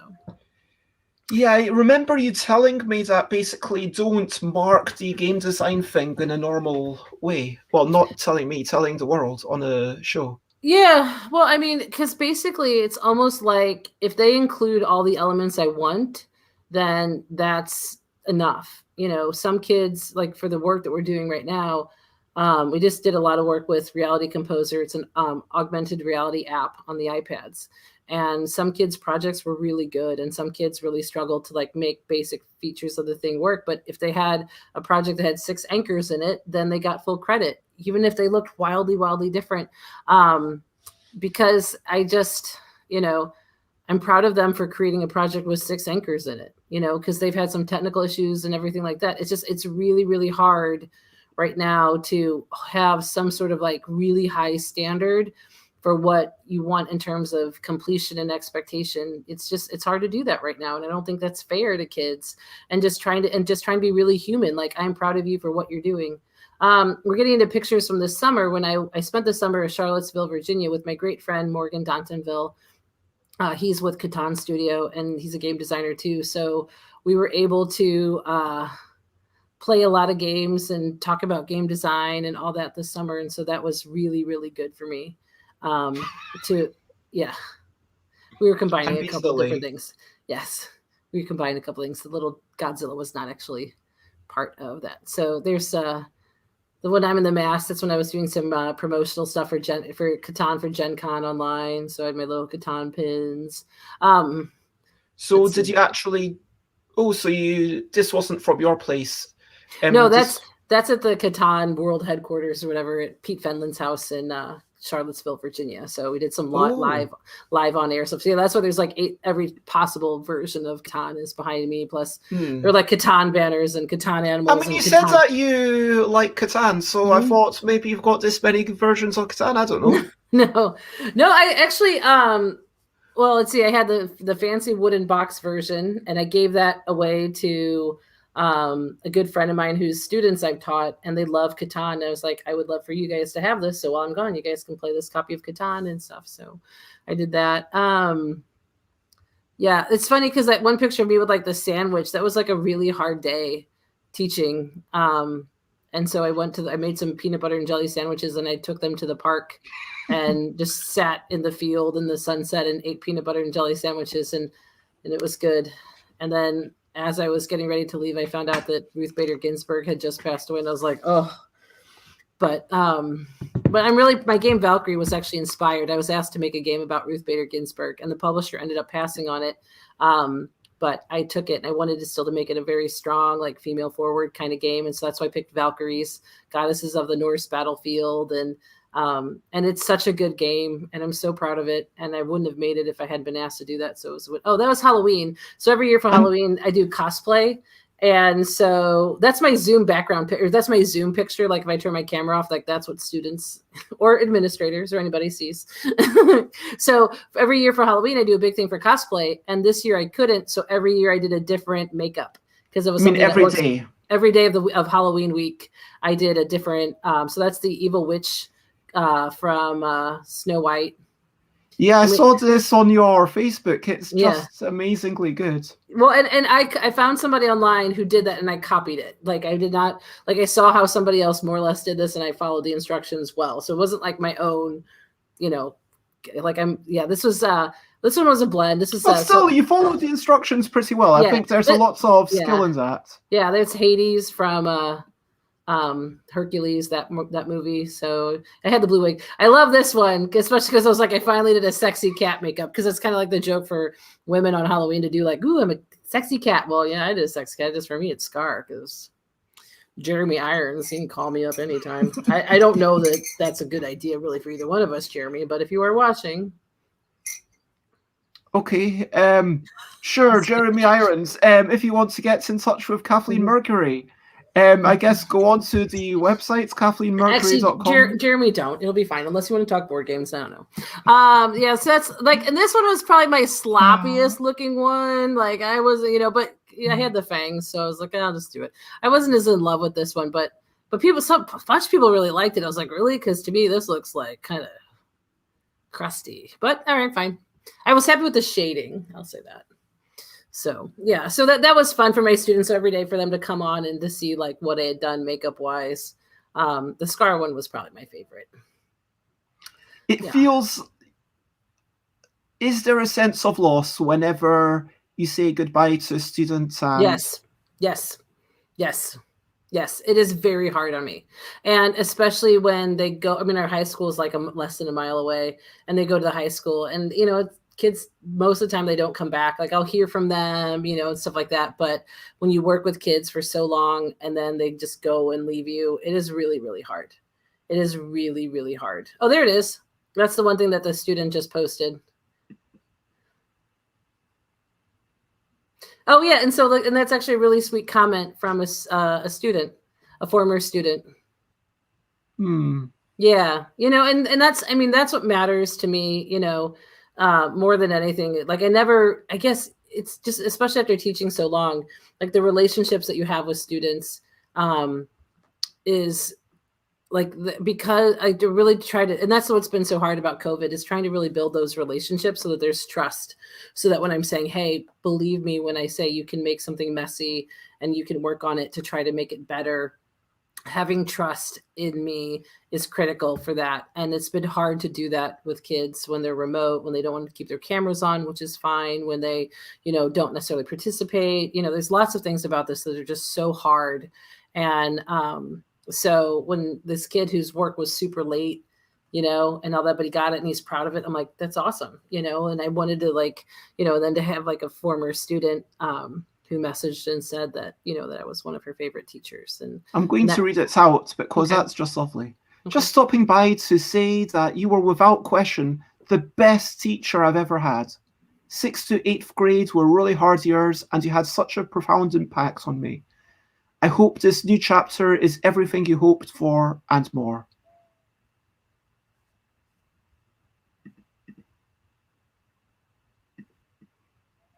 Yeah, and that's like all I ever want is to have an impact, on students. A positive impact. A positive impact. Yeah. I could have an impact so easily. No, really and truly. Cause nuclear destruction. Right. Like I don't need. No, it's cool. Trust me, I've probably done that too. But I don't need every kid to love me or anything like that. Like the kids have different preferences, just the way I do. There's certain teachers that will really work for kids and all that. I just, it's just like, but with Girl Scouts, you want to leave something better than you found it. And if I can have my students be better than they were before, because of something that I did with them, for them, you know, then that's all I've ever wanted, you know. I mean, My job is people, and I care about them very much. It's a crazy world, and we never know what's going to happen, you know, in a couple of years. Mm-hmm. And honestly, like right now, I'm up here with the parents. I didn't think I would be up here like 3 months ago. I thought I would be like, maybe, okay, will I go up? Will I not? And then I ended up coming up, and then it's not the right situation for me to go back down to London because things in the UK are kind of messed up. But we all, and for me, I'm just taking each month as it comes, you know. But like, I'm still working towards, you know, categorical and doing other things. And it seems like you've got this whole new chapter, you know. For those who can't read it, been doing a pretty good job of recycling, selling, and donating clothes. And so you've got this new chapter, and it feels like, would it be fair to say that teaching is a core part of your identity, or do you think that there is no core? No, I think so. I think there will always, if I had to distill, or how I have distilled sort of like my drive, my spine, my inner beacon, it is, I like creating opportunities for people that they would not have had otherwise. And so whether it's teaching, when I used to run all the events for Geekway to the West, and I would do like their game design events and other events, you know, if I can create, you know, creating games for other people, if I can create an experience for people that they would not have had without me being part of it, that to me makes me happy, you know. So like, for example, like Nicholas and, you know, for the others, for the game design event, if they took one positive thing about from that, either in terms of like a game idea that they came up with, or a new process or way of approaching game design, like that to me is success, you know. And you know, because I can't solve everybody's problems for them, but if I can give them new tools, ways to solve their own problems, like that's, you know, that's amazing. And I am not the expert, like, you know, because like when I'm like, this may not work for you, like, because if it was like I'm never going to be somebody like, this is the 100% sure way, kids, of teaching or doing it like that. Nope.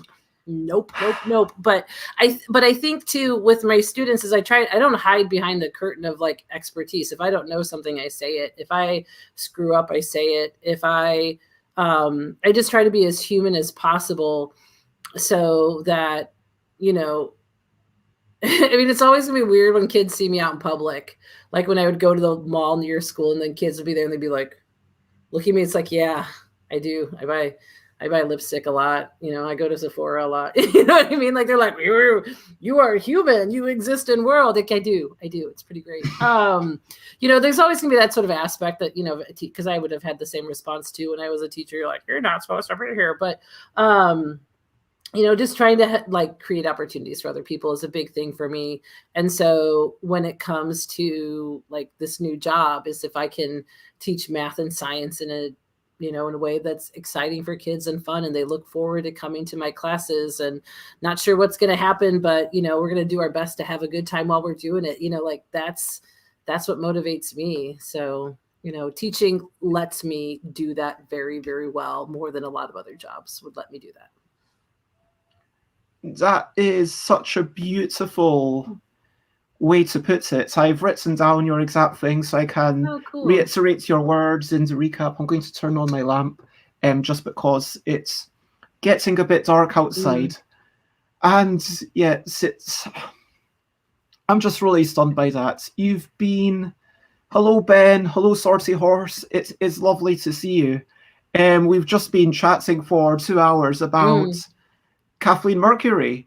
I said that we would chat about teaching. I feel we've definitely done that a wee bit. Have we chatted about designing games? I mean, not really. Like, what's your favorite? Why do you design games? Why did you bother doing it? Why did you teach? I design games because I had my students do it, and I really hate the expression "those who can't do teach" because it's a misquote anyway. But I think a big part of any designer is, you know, for design work, is empathy and understanding the needs of your user. And if I don't design games, how can I have them do it? And, you know, and especially like going to game conventions and and like it was just like another like kind of way to like hang out with people and show what I've been working on. And like I love like my game designer friends like talking game design and their process and how they do it, and I always want to just learn so much from it. So it was like, you know, and I just I like having problems to solve. And that's why I don't tend to do a lot of work and game design stuff during the school year as much, just because a lot of my mental bandwidth goes towards teaching and all that. But especially in the summers, it definitely gives me something to do. And I am someone who needs a problem to solve, or I am good at creating them. So if you don't have any problems, and yeah, just and again, Steph Raccoon, it's lovely to see you. Thank you so much for joining us, even though you've missed a lot of it, but you can go onto YouTube and it will be there until... Right. You can watch. I don't know, maybe one day I will get banned for some weird reason. Because, you know, people do get banned for weird reasons. If they tick off the wrong person, then suddenly everyone jumps on you and reports. Yeah. Like when Eric Lang got banned from Twitter. You know what I mean? Yeah, it's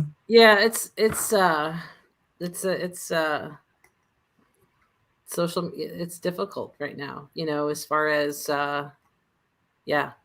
it's difficult because you just don't need to talk about that. Yeah, it's stressful. It's really stressful, you know, and especially when you're a content creator, it's very, very stressful. It's messed up. Oh, right. So with Niels, so I see that for the comment. So Niels Hertzman lived in St. Louis for a while his wife was working at a local university, and we became friends. And he would come every single Wednesday or whatever day it was, Thursday, to my after school board game club. He would bring games. He would play games with any kid. And so then we would stay after and do like reviews and everything. And Niels is hilarious. And so when oh, right. Yeah, because I think that's probably when it became German only is probably when he moved back, I guess, because now he's in Bremen. And so the funny thing is, so I'm moving to Bucharest, so I'm going to be on the right side of the water, right? And so he commented on my Facebook post that I was moving, and he said, Bucharest is too far away. I'm like, are you kidding? It's a 2-hour Ryanair flight. Like, this is not that far away. I can come and see you on a Niels. Like, I waited to tell him until it was official, you know, like, hey, isn't this great? He's like, too far. Can't make that kid happy. But we'll play games. I do love a German beer garden. Like, when it comes to like happy places, like a big giant beer and pretzels and board games, like when the weather's nice, that's a good Saturday. Oh, I've been... If UK Games Expo happens, which honestly, I don't think it will. I don't think it will either. I told Richard Denning, I officially kind of... What's the word I'm saying? Like, confirms, not confirms, like, did that thing where I said, look, if it does happen, I trust you and Tony to have made the assessment of whether it's safe or not.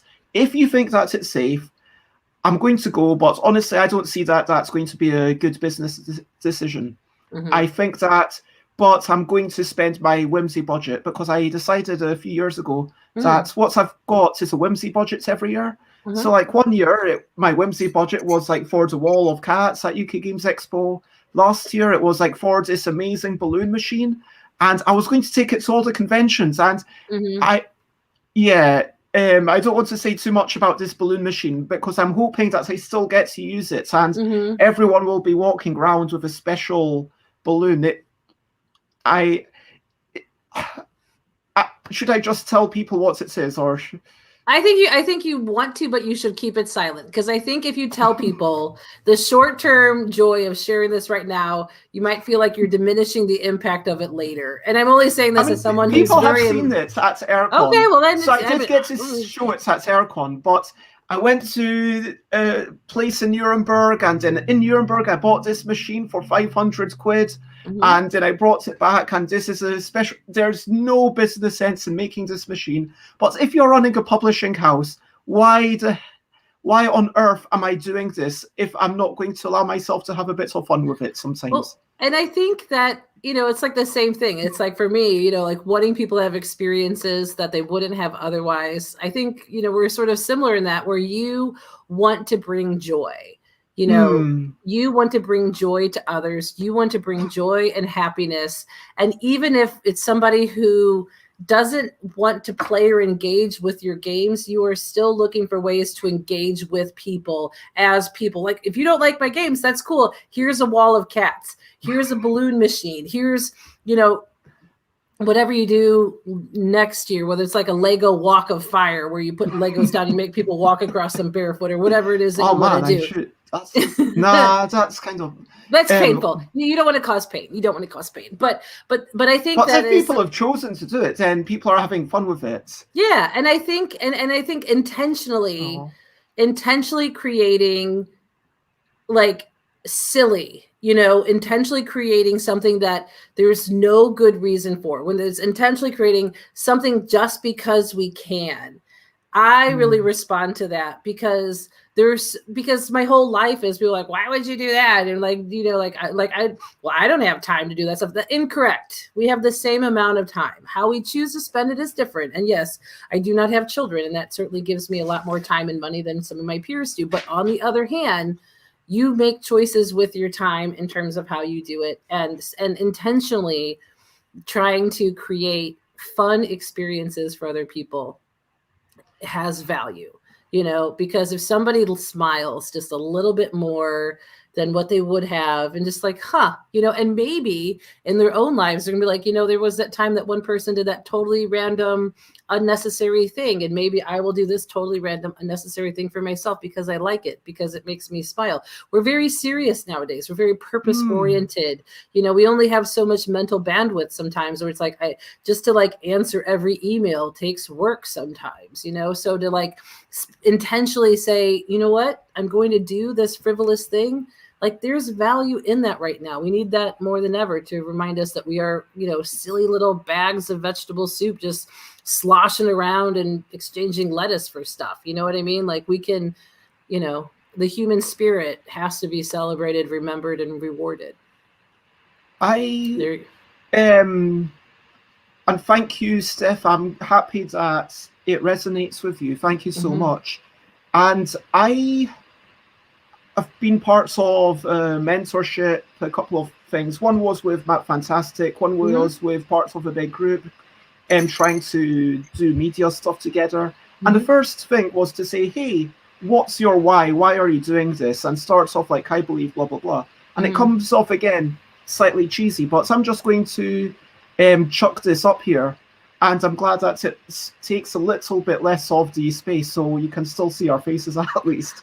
But yeah, I'm going to read it just out loud because I believe that positive human connections are the most important things around. Because honestly, over the course of this year, and there have been times before when I've been thinking, when my laptop was stolen and I lost a couple of years of photos and some game designs that I didn't have, and a lot of stuff that I hadn't backed up, I was like, do I even want to make games? And I was reading, I think it's Jesse Schell's Arts of Game Design, Book of Lenses. And I was visiting someone in Munich. He said, oh, do you still want to come? And I was like, yes, I do. You know what? I could wait and stay in London and report it to the police, but the chance of me recovering it by reporting it to the police is so negligible. I would rather have the joy of coming and seeing you and getting out of my funk. And like I mentioned the laptop, but there was also someone that I wasn't so close to that died and distracted me, and that's why the laptop was stolen. Anyway, it was like one thing. Anyway, but the point is, like, in the last year, I've realized that it is the human connections. Like, when you're playing games together, it's because we're across from each other. And I think that's what we've talked about today. The reason that you educate people, the reason why you make games to stay ahead of your students, the reason why you do all of this. And then I'm going to finish. Playfulness, conversations, storytelling, and sharing passions can all help build these connections.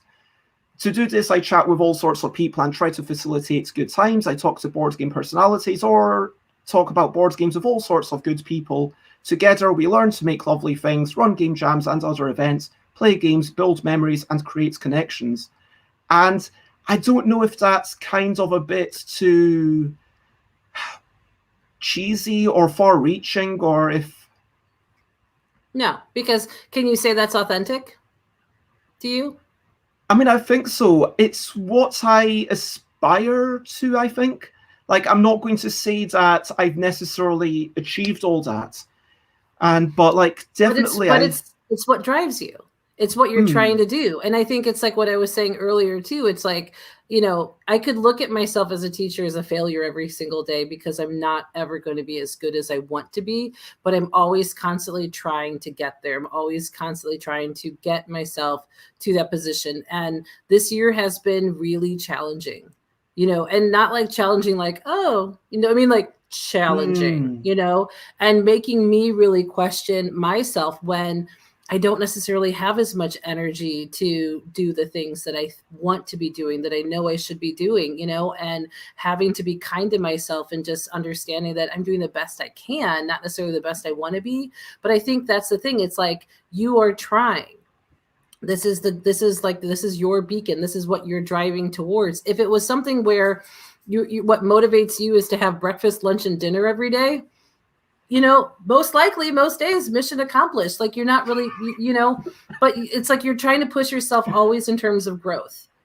And and I think as long as you're willing to still keep doing that, then that's where the meaning is found. I think you are doing it. I think you're doing it to the best of your ability every single day. Maybe some days you could do better than others, you know, but yeah, then that's true of everyone. Correct. Like, it's so easy to be so forgiving of other people, and yet we can be so incredibly hard on ourselves for very similar or same things, you know?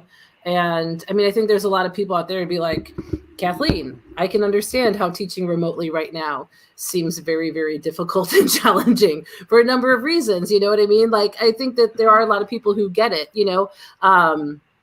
And, you know, that's helpful because then I feel that support from them. And you are trying to create fun. You are trying to continuously make games. I mean, every Bez product that I have has made the cut for Bucharest. Yeah. You know what I mean? Like, I got a whole bunch of cat stickers in a bag with games upstairs. You know, guess what?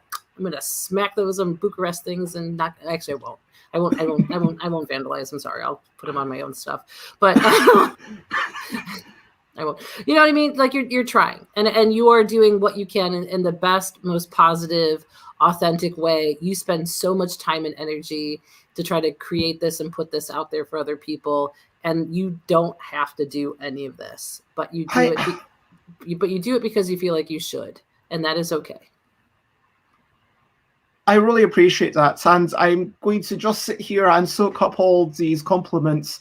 And I really appreciate this from Steph Wookun, who says it's not cheesy because it's deliberate, it's truthful, and I am doing it. It's a work in progress. I really appreciate that. Right. There's one TED Talk, and I'm not somebody who likes to look for like little sayings to, like, you know, like, I'm not a live, laugh, love on the wall kind of person, but there is one TED Talk that had sort of a pretty good impact on me back in the early days of TED Talks. And it was called 8 to be Great by like Richard St. John, I believe.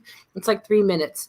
And basically he wanted to figure out what it meant to be successful or how people got successful. And so he just started interviewing tons and tons of people, and it boiled it down to like 8 different things. And so in his book, which is a really small little volume, has lots of quotes from, you know, people from Oprah to Rupert Murdoch to everybody, you know. And, you know, and I think the one that you really embody based on this, there's a lot of different things, but there's serve. Like, you have to serve people something of value. And if you're doing something just for your own benefit, you know, then it's shallow. But when you serve people something of value, then that's what matters. Like, in business, you have to serve something of value, and then like the money will come, you know? And I think you understand that service aspect very well. You oh my gosh. Thank you so much for that compliment. And just simultaneously, Matthew Dunstan has rated and hosted, so thank you so much. So Matthew Dunstan, who made one of the adventure games, I think, that we saw on your Instagram, and thank you so much. I look forward to hanging out with Matthew in Prague. He invited me to Prague, and Oh yeah, if you weren't of kidding, course. I'm coming. And so, hello, Xate and Rob. It's Rady McRaidface and all the dancing people. Yay! It's Raid. Thank you, and hello, everyone. And Matthew says, yes, can't wait. I was not kidding. Yay! Because I've never been to Prague, and it's one of those. Somebody like Barcelona, Prague, somewhere in Finland. There's all kinds of places I want to go, so I'm excited. Hello, Robert. It's lovely to have you here. And we are probably going to wrap up in a wee bit. It kind of feels like that. And thank you, Robin, and thank you, Matthew, for jumping in and sharing the love. I really appreciate it. It's perfect. This underscores what I was literally just saying, Bez. When you want to spread joy and you serve people something of value, and people will respond. You're building your audience of people, not because you give them something, you create an opportunity for people for something. And I think this is what literally underscoring what we're talking about. I think it's kind of the point where we're going to do the recap wrap up, which itself might take a wee bit of time. But yeah, you know how we are. And it's just, let me actually do the control. Okay, so we started off looking at some old definitions. Oh, that's so lovely. Okay, stream recap. So we started off talking about who is Kathleen Mercury. We talked about Kathleen Mercury's upbringing, siblings, and just relationship with COVID and relationship with teaching. We went through the Instagram. I wish if these were on my lap. Oh, I am actually able to go through all of these. We saw so many photos and pets and everything, and we talked about Kathleen's life and visiting the UK and exploring it. How when you're talking to kids and getting a kid to explain the rules of something to someone else, that's such a big deal for that kid. Talking about tiny games and getting into games versus Stratego. Talking about all the connections versus via the internet. Talking about, a wee bit about Dirty Birdie and Valkyrie, which is coming out from Greenbrier Games, I guess, at some points in the future. I think that one will be kickstarted next year, I think. And Grease Lightning from Wizkids, that one is at the printer right now. So hopefully I'll have that one in hand before the school year ends. And we've got Matthew Dunstan, who, for those who don't know, Kathleen... Actually, I'll let you tell this story again, unless you want me to. No, it's great. Well, so basically, I got divorced, and it's cool. Aaron and I are still friends. We were talking yesterday, but I got divorced, and I found out that in America, at least, when you get divorced, whatever you tell the judge, what you want your name to be, is what it becomes after you get divorced. It makes it easy for women to take their names back. And when I found out that I could change my name to anything I wanted, then I was going to turn my middle name to Wolfgang because I thought that was funny. And then I thought about it, and my maiden name, Henrichs, is Hinrichs. No one ever spells it right. No one ever says it right. Like when I went to Germany, how they pronounced it was not how I pronounced it. And so it's like, and my sisters didn't have it. So I just decided I will pick a new last name. And for many, many very cool reasons, Mercury has a lot of really great associations with it. I picked the name Mercury, but the one that I do love, there's a number of things, but the chemical symbol is Hg, and Henrichs was my maiden name, and Gardner was my married name. And so Mercury was used in alchemy to transform into something else. And so I like that it marked that sort of transition. And I was like on the phone with like an insurance company, and they asked me like, okay, explain your names. And I said, so Henrichs was my maiden name, Gardner was my married name, and Mercury is my single name. And I just sort of came out with that. I was like, I like that. I don't know that I'll ever get married again. I like very much being my own entity. So that is, so Mercury was the intellectual female side of alchemy. Sulfur was like the male emotional side. So I like that. There are lots of cool associations with Mercury. So, and Mercury is like the trickster, like Loki kind of god. I dug that. So, yeah. So Yeah, yeah, and it's the most empowering thing because your name is your identity and who you are. It is my favorite thing I've ever done for myself. Just be like, this is who I am. And it was great too, like surprising my family because my sister messaged me. She's like, "Are you kidding?" Because I said, "Hey, guess what, everybody? Not only am I officially divorced, but here's my new last name." Because I didn't tell people. And my sister's like, "What?" I'm like, "Yep, Kathleen Mercury." Oh, love it, love it, love it, love it. So yeah. And yeah, of course, not to forget Freddie Mercury, which I assume is one of the reasons. I mean, Freddie Mercury, like I think it had to been around like one of his big anniversaries of like a birthday or something like that, or maybe of his passing. Like I think that had to be, and obviously Freddie Mercury is incredibly talented. I Want to Be Free is like one of my like kind of like personal sort of like theme songs. So yeah, I mean, huge talent. So that's one thing. People are like, "Oh, like Freddie Mercury." I'm like, "Oh yeah, Uncle Freddie." They're like, "Really?" I'm like, "No." No. Do you know what his real name was? Not Mercury either. Guess what? We're all liars. Ha ha ha. Well, I mean, what's his real name? I mean, is the name that you give yourself, like my legal name is not Bez. Mm-hmm. My legal name, it's on Yogi. If you get a box of Yogi, it says on it Behruz Bez Shahriori. And when I did that, I was thinking, oh, Jigamick has asked me what I want on the box. Well, is there a character limit? Could I get them to put Behruz back? And my like full, I could have got in like some obscenely long thing. Could I do that? And then I was like, that's kind of ruining the thing a wee bit. I don't want to have my name on the box be this obscenely long thing that no one ever wants to. But it's like Behruz, Bez Shahriori, and is Bez any less real than Behruz Shahriori? Because yeah, sure, Behruz Shahriori, it is what's on my passports. It's what's I'm going to type in if I'm at a bank or whatever. But yeah, it's yeah. I mean, honestly, I think it's a really interesting question because especially when people haven't considered it, because a lot of times when people will comment on my last name because I wanted something easy to spell, but easy but familiar, Quicksilver. Oh, that's cool.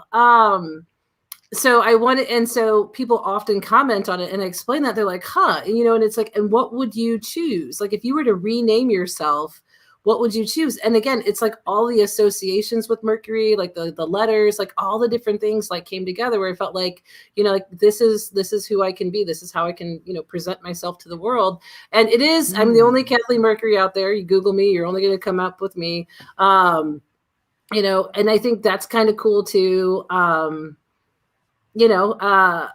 it's like people get tattoos, right? Because they're trying to like assert themselves onto their own bodies, with, they usually start off meaningful. And the more you get, the more they tend to be like, hey, this is funny, at least for some of my friends, which is great. You know what I mean? Do what you want to do. And so this is sort of my like equivalent of asserting myself over the structure I inhabit. But for me, it just became my name. And I mean, there's like Crystal Dax, for example, who's like asserted themselves. And yeah, I think there was the talk on Emma's show, or yeah, like there's the whole conversation about it and why Dax, and it's just really cool to say this is me and this is who I am, and I don't have to it because a name. It's I could have picked Smith. It's easy to spell, easy to pronounce, no questions there, and just, but I wanted something cool. I wanted something that would make me happy, would make me excited. And so I mean, I think in a lot of ways the process of deciding to pick my name and why I picked it and actually picking it, like that says a lot about me as a person for sure. It's incredibly intentional, everything about it, and I love it. And I changing your name is a huge pain. I'm never doing it again. So it's like, this is it. This is like, this is what's going to be hammered into stone at some point, so what do we want? I mean, at least you didn't have to change your name. So say it's in the comments saying, oh, it's the same name before I married. When I was married and after being married, Germany has boring laws about name changes. Well, and my sisters run into that because her oldest daughter, because Kristen had only been there like a relatively short amount of time, she was able to give Greer, her oldest daughter, like 4 names total. And with her second daughter, she had been there enough time where German laws applied, so she was only able to give her 3 names. So I think Kristen has looked into having Quinn's name changed in the US, so then Germany would have to recognize it or something convoluted like that. So my sister has run into Smith with 7 M's. That's exactly right. My Twitter handle is Mercury with 7 M's.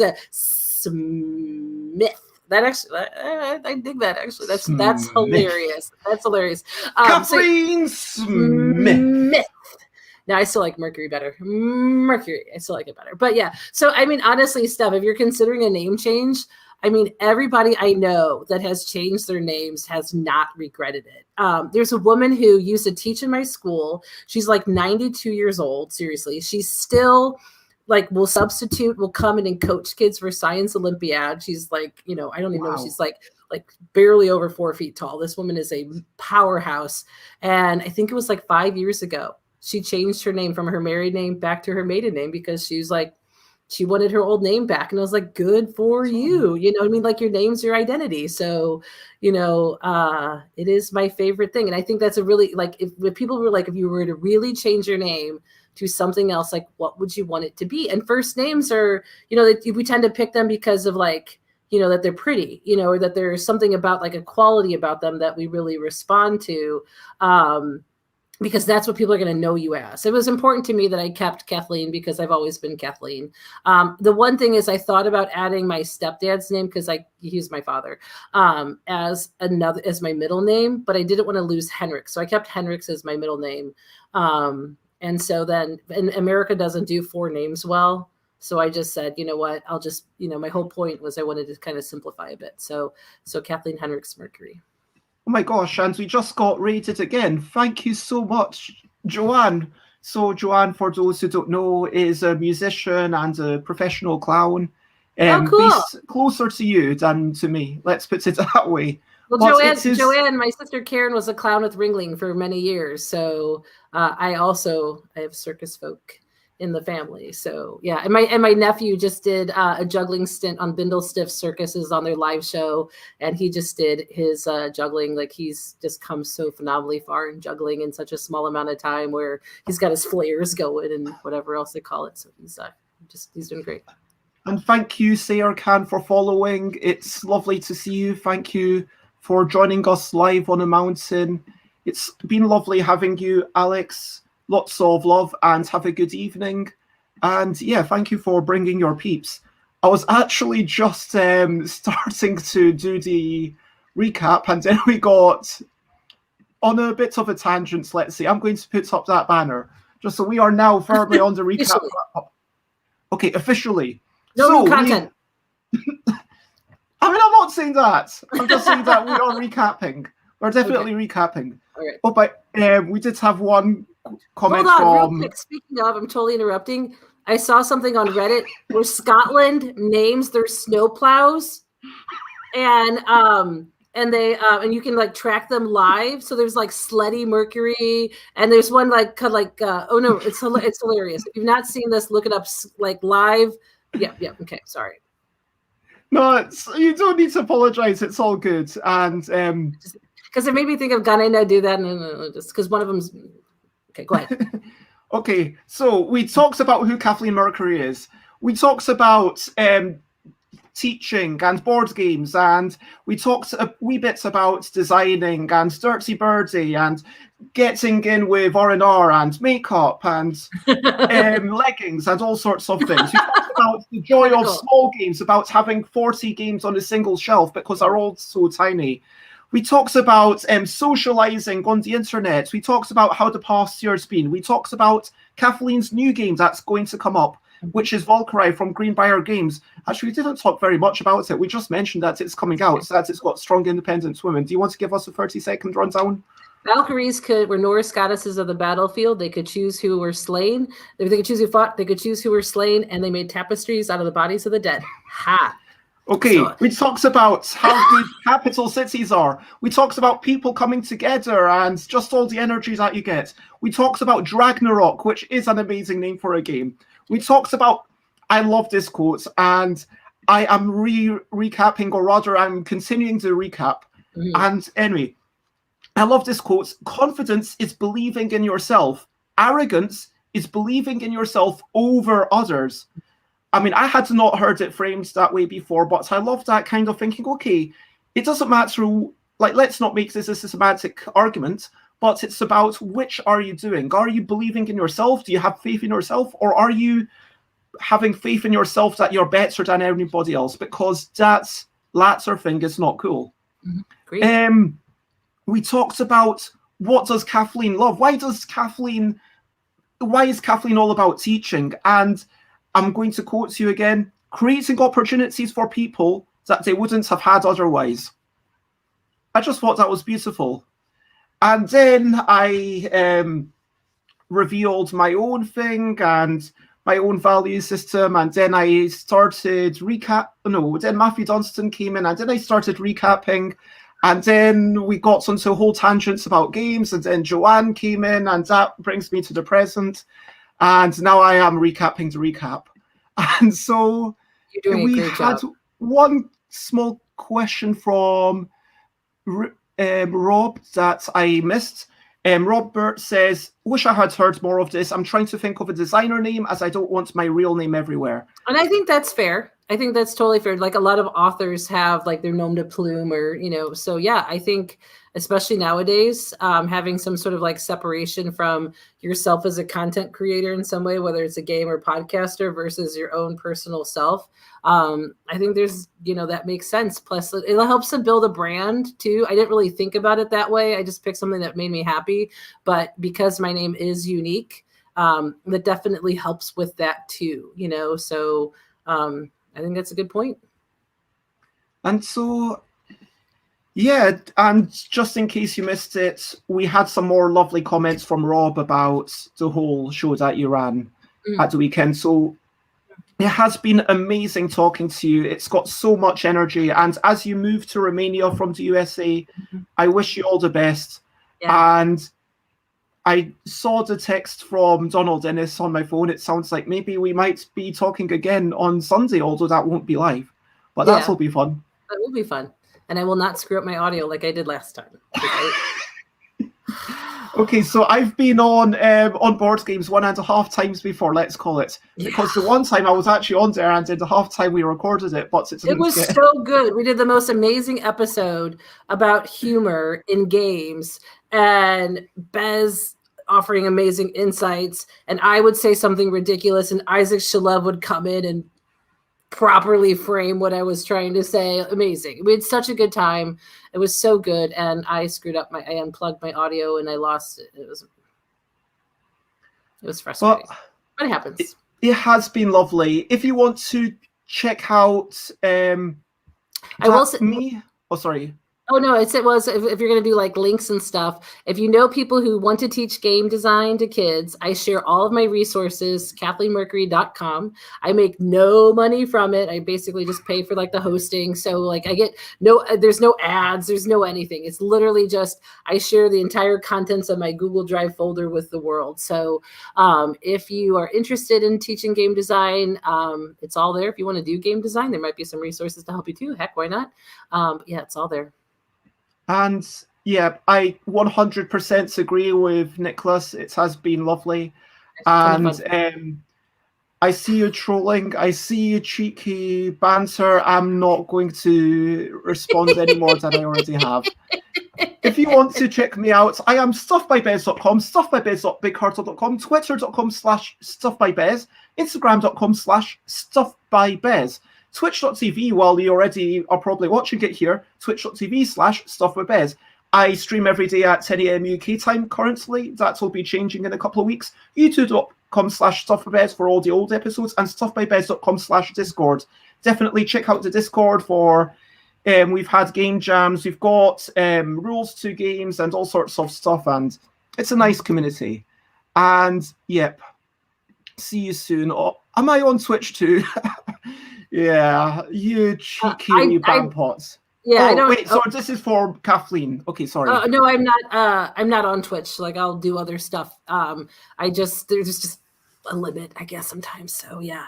But no, so thanks for especially if you heard me in other things and you're hearing me again. Like that's super great. That makes me happy. So thank you so much, and thanks Bez, for having me on. This has been a ton of fun, and what a great way to start my day. Oh, it's so apparently it was actually a joke for me, but yeah. But I'm not on Twitch, so haha, I answered your question anyway. Whoa, You cannot stop me. What's a terrible I will thing. talk to you. I will respond to the comments. And thank you, Steph. I just want to say thank you, everyone. It has been so amazing. Firstly, thank you to Kathleen Mercury for coming on this stream. I think this has been my first scheduled stream that it is kind of at this time. I'm going to do more streams that are possibly at this time with like people that I reach out to, special guests. I'm not saying that the guests that I have in the morning are any worse. Like I'm super excited again to have this French person part of Board Game Arena. I'm having a special interview with them next Monday, so I get to ask them. I said, "Oh, am I allowed to?" They didn't say whether I'm allowed to ask about their finances, but I'm guessing probably not. Yeah, I mean, big news there with Asmodee. Ooh, Escandalo. Yeah. Mm. But yeah, I'm going to be. But anyway, this is Kathleen's moments. Kathleen has been super amazing. The teacher, the educator, the force of nature. Kathleen was born. I'm going to do one of these semi-fake introductions, like the way you use it. Kathleen was born when there was lightning in the sky. From a cage emerged a hulking beast. That's right. Glaring around at everyone with a beady eye.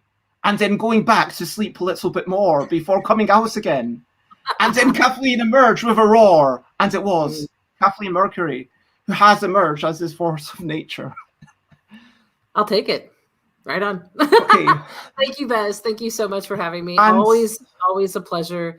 I love your energy. I love what you do. I love what you put out into the world, both in terms of your games and the opportunity to build positive connections. And I'm so appreciative that you think highly enough to bring me on your show. So thank you. It's been amazing. And I just want to say thank you to everyone in the chat who's been so amazing. Thank you, Jay Foolsguard, Alex, Nicholas, all the people, Rob, Ben, Steph, Salty Horse, everyone that I'm missing, but special thanks to Matthew for bringing over everyone from your stream. It's been so amazing. Thank you, Joanne, for bringing over everyone.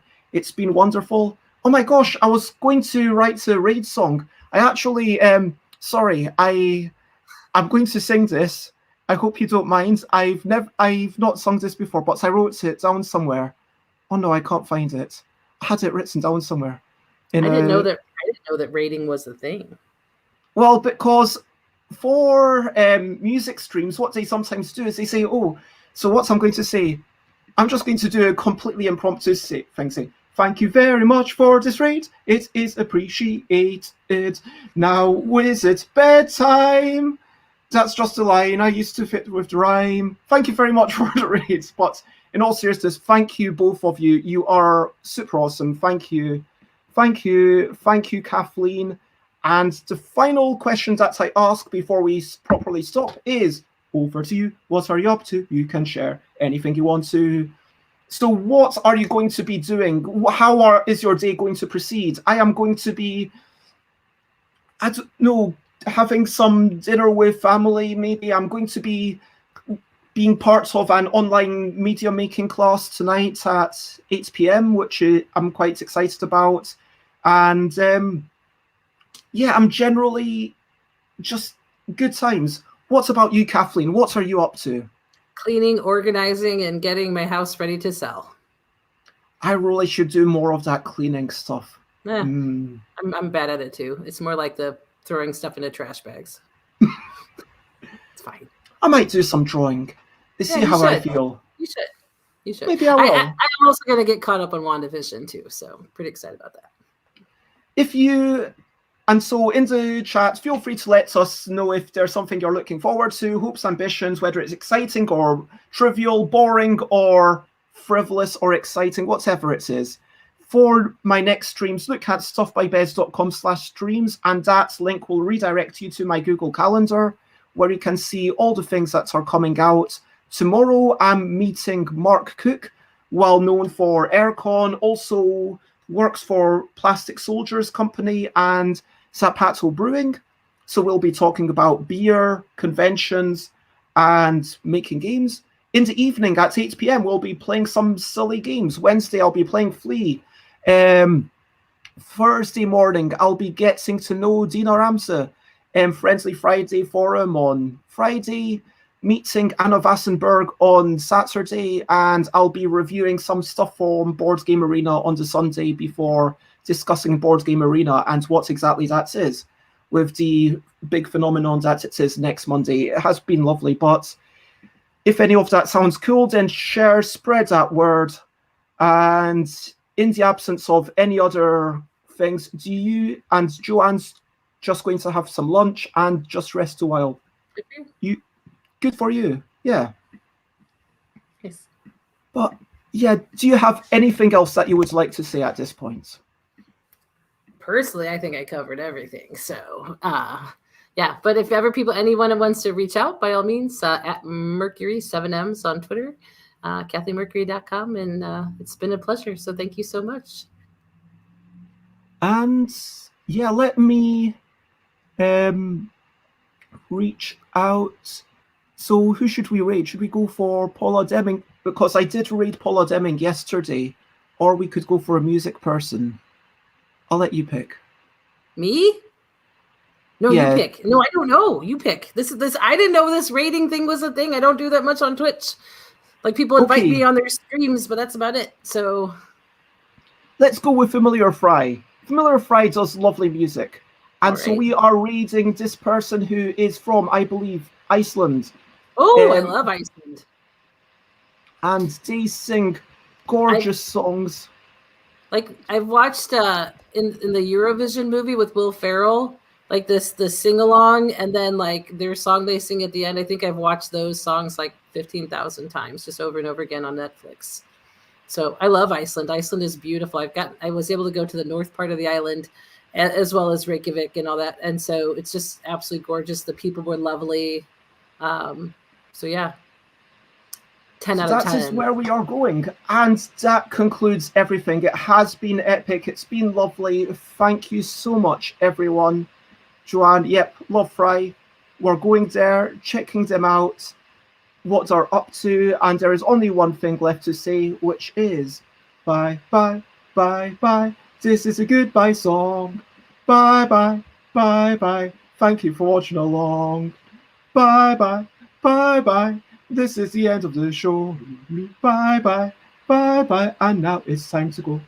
Bye, bye, bye, bye. This is a goodbye song. Bye, bye, bye, bye. Thank you for watching along. Bye, bye, bye, bye. This is the end of the show. Bye, bye, bye, bye. And now it's time to go. Bye-bye. Bye-bye. Are you not going to say bye? Bye. Goodbye, goodbye, goodbye. Well, you said it 6,000 times. So everyone makes sure. Yeah, bye-bye. Auf Wiedersehen. Tschüss. Tschüss. See ya. Au revoir. Bye-bye. Bye-bye. I have to learn how to say goodbye in Romanian. Hodofes. Oh, is that Romanian? No, that's Farsi. Oh. Bye-bye. They're so similar. Bye-bye.